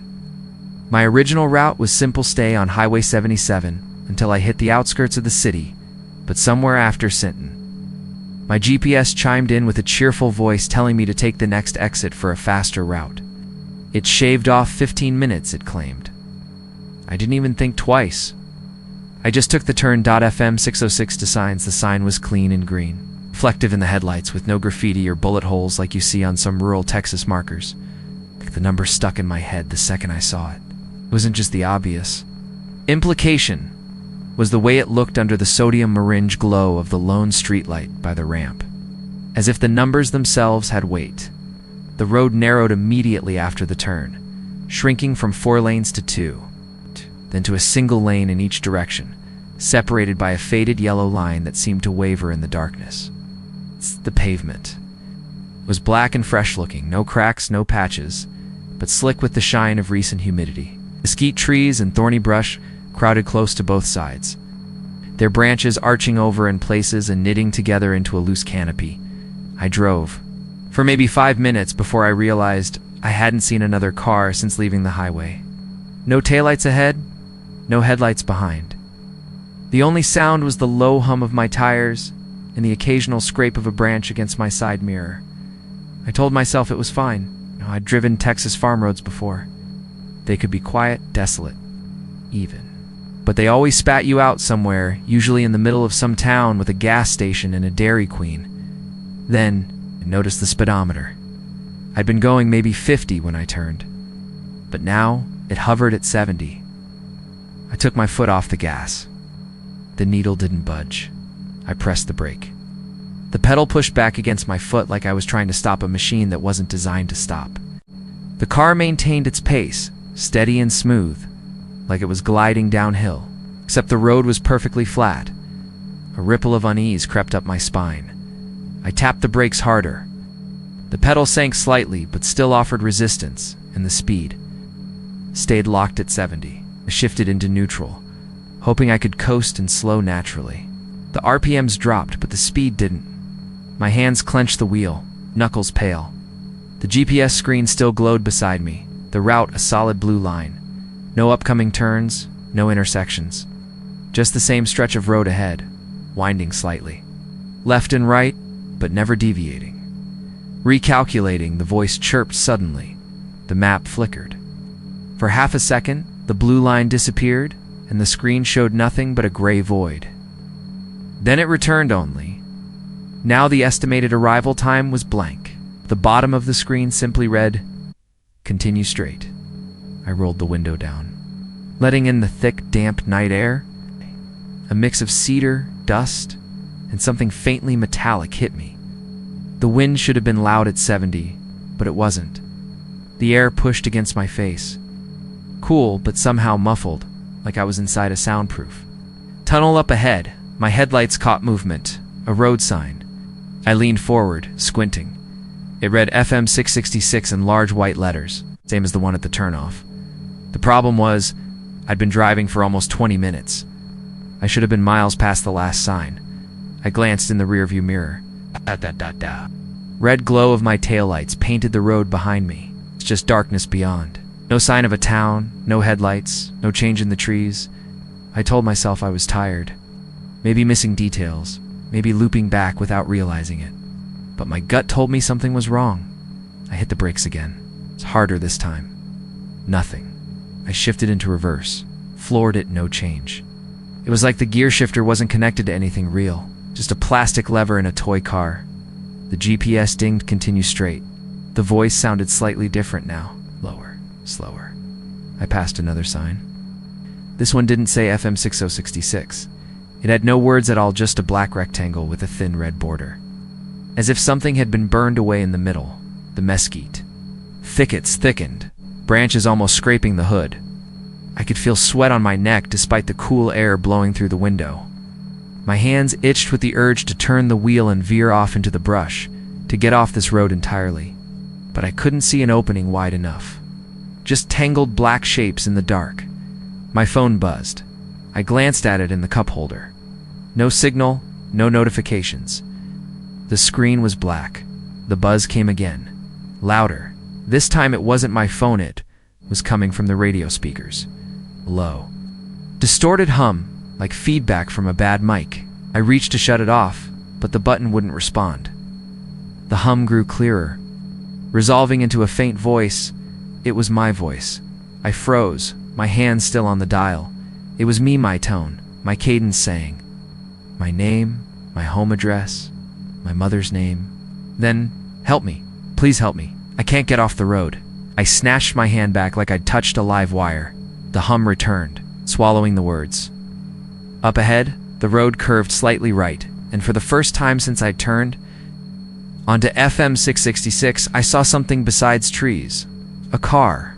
It was a faded blue sedan. Pulled over on the shoulder, hazard lights blinking. The hood was up. I felt a rush of relief, stupidly thinking maybe they could help me. Maybe we were both stuck in whatever this was. As I drew closer, I noticed the driver's door was open. Someone stood beside it. A man, tall and thin, wearing a pale shirt and jeans. His face was turned away, looking down into the engine bay. I slowed not by choice, but because the car did it on its own. The brakes finally worked, but the way they did felt wrong, like invisible hands pressing the pedal as I pulled alongside. The man straightened and turned to look at me. His face was my face, not just similar, identical. Every line, every shadow, even the faint scar on my left eyebrow from when I was 8. His eyes were wide, bloodshot, and his mouth worked silently, forming words I couldn't hear over the hum in the speakers. Then my car accelerated on its own, surging past him. My head whipped around in time to see him step into the lane behind me, raising his arms as if to grab the trunk. The road straightened again.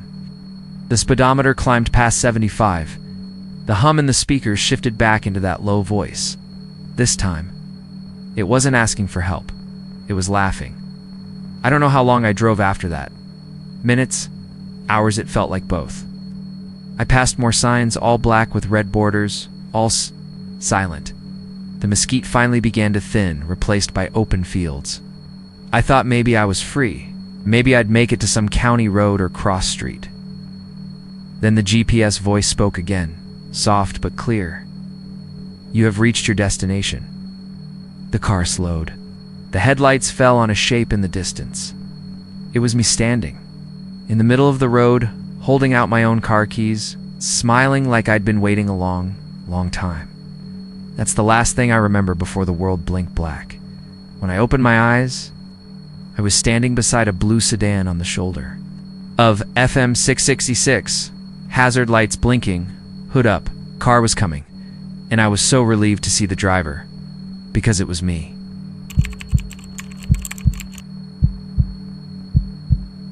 It was close to midnight when I decided I needed to stop driving the long stretch of Highway 90 through Colorado. County has a way of getting inside your head when you've been on the road too long. The same flat darkness on either side. Same low hum of tires on asphalt. It's the same sense that no matter how far you've gone, you're not really moving. I'd been behind the wheel for 7 hours, heading back from San Antonio toward Houston after helping my cousin move. My neck was stiff, my eyes burned, and I needed to stretch before I dozed off and ended up in a ditch. The barn caught my attention before I even realized I'd slowed down. It sat about 30 yards off the shoulder, just beyond a shallow ditch. Its paint weathered down to gray boards, roof panels rusted to the color of dried blood.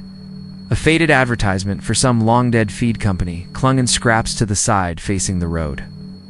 It looked abandoned, but not entirely forgotten. There was a faint glow in the upper loft window. It's not bright like a lamp, more like moonlight.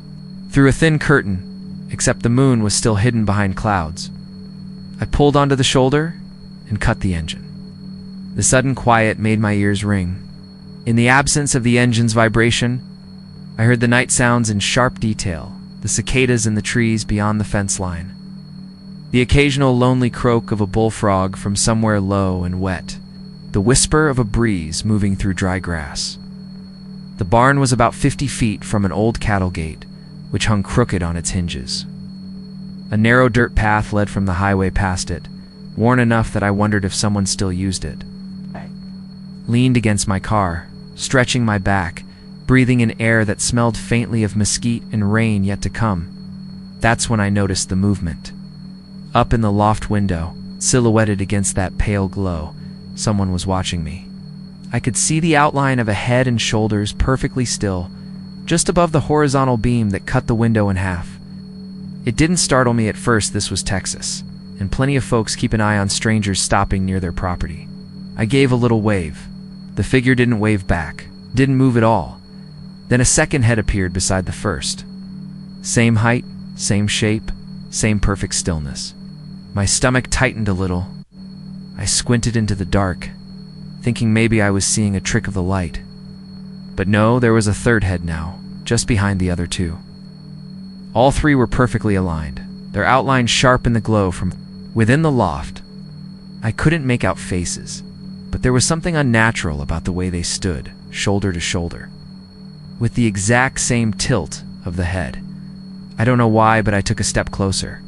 The grass whispered under my boots, and the crunch of gravel seemed far too loud in the stillness. I told myself I'd just go up to the fence line, maybe call out, make sure I wasn't trespassing. But the closer I got, the more I felt that strange pressure in the air, the way the night seems before a thunderstorm. Heavy and waiting. The figures remained exactly where they were. Only when I was 10 feet from the gate did I see their faces. Or rather, my face. It wasn't like looking into a mirror. It was like staring at photographs of myself that someone had cut out and pasted where their own should be. Same eyes, same jawline, same faint scar along the chin from a bike accident when I was 11. 3 versions of me, their expressions completely blank. I froze. Every instinct screamed at me to back up, get in the car, and drive. But my legs didn't respond. My mouth went dry, my tongue feeling like it had swollen twice its size. One of the figures tilted its head slightly. The other two followed the motion in perfect unison. Then they blinked. Not one after the other, but all three, at the exact same moment, an unnervingly slow close. And open. Like the deliberate movement of a predator. I stumbled backward until I felt the hood of my car against the backs of my legs. My breathing was shallow, my pulse hammering in my ears. I reached for the driver's door handle without looking away from the loft. My hand brushed cold metal, then I heard something that made my stomach drop. Footsteps. They weren't coming from the barn. They were behind me. I spun around, expecting no. Hoping to see some rancher with a shotgun, asking why I was creeping near his property, but the shoulder of the highway was empty. No headlights in either direction, just the endless blacktop. And the whispering grass. The footsteps stopped when I turned, but I could still feel the presence. Like someone was standing just outside my peripheral vision, waiting for me to look away from the barn. When I glanced back at the loft, the figures were gone. The glow from inside the barn had dimmed to nothing, leaving only the blank square. Of the window against the night sky, I don't remember getting into my car. Only the screech of gravel as I pulled away, the tires spitting dust in the beams of my taillights. I didn't slow down for 10 miles. Even then, when I dared to check the rear view, I half expected to see my own face staring back at me from the back seat. I told myself I'd imagined it. That exhaustion had played tricks on my mind. But when I stopped at a diner in Eagle Lake to get coffee, I went to the restroom and caught sight of myself in the mirror. They're faint and almost invisible unless you looked closely. Were 3 small smudges on the glass above my reflection. They weren't fingerprints. They were the perfect outlines of my face. 3 of them pressed into the glass like something had leaned in close from the other side. If you want, can now continue the story with a second, even more unsettling. A sequence where the narrator returns to the barn in daylight to investigate and find something that explains and worsens the horror. That would push this well beyond the 10,000 character range and give it a truly viral ending. Would you like me to continue that way?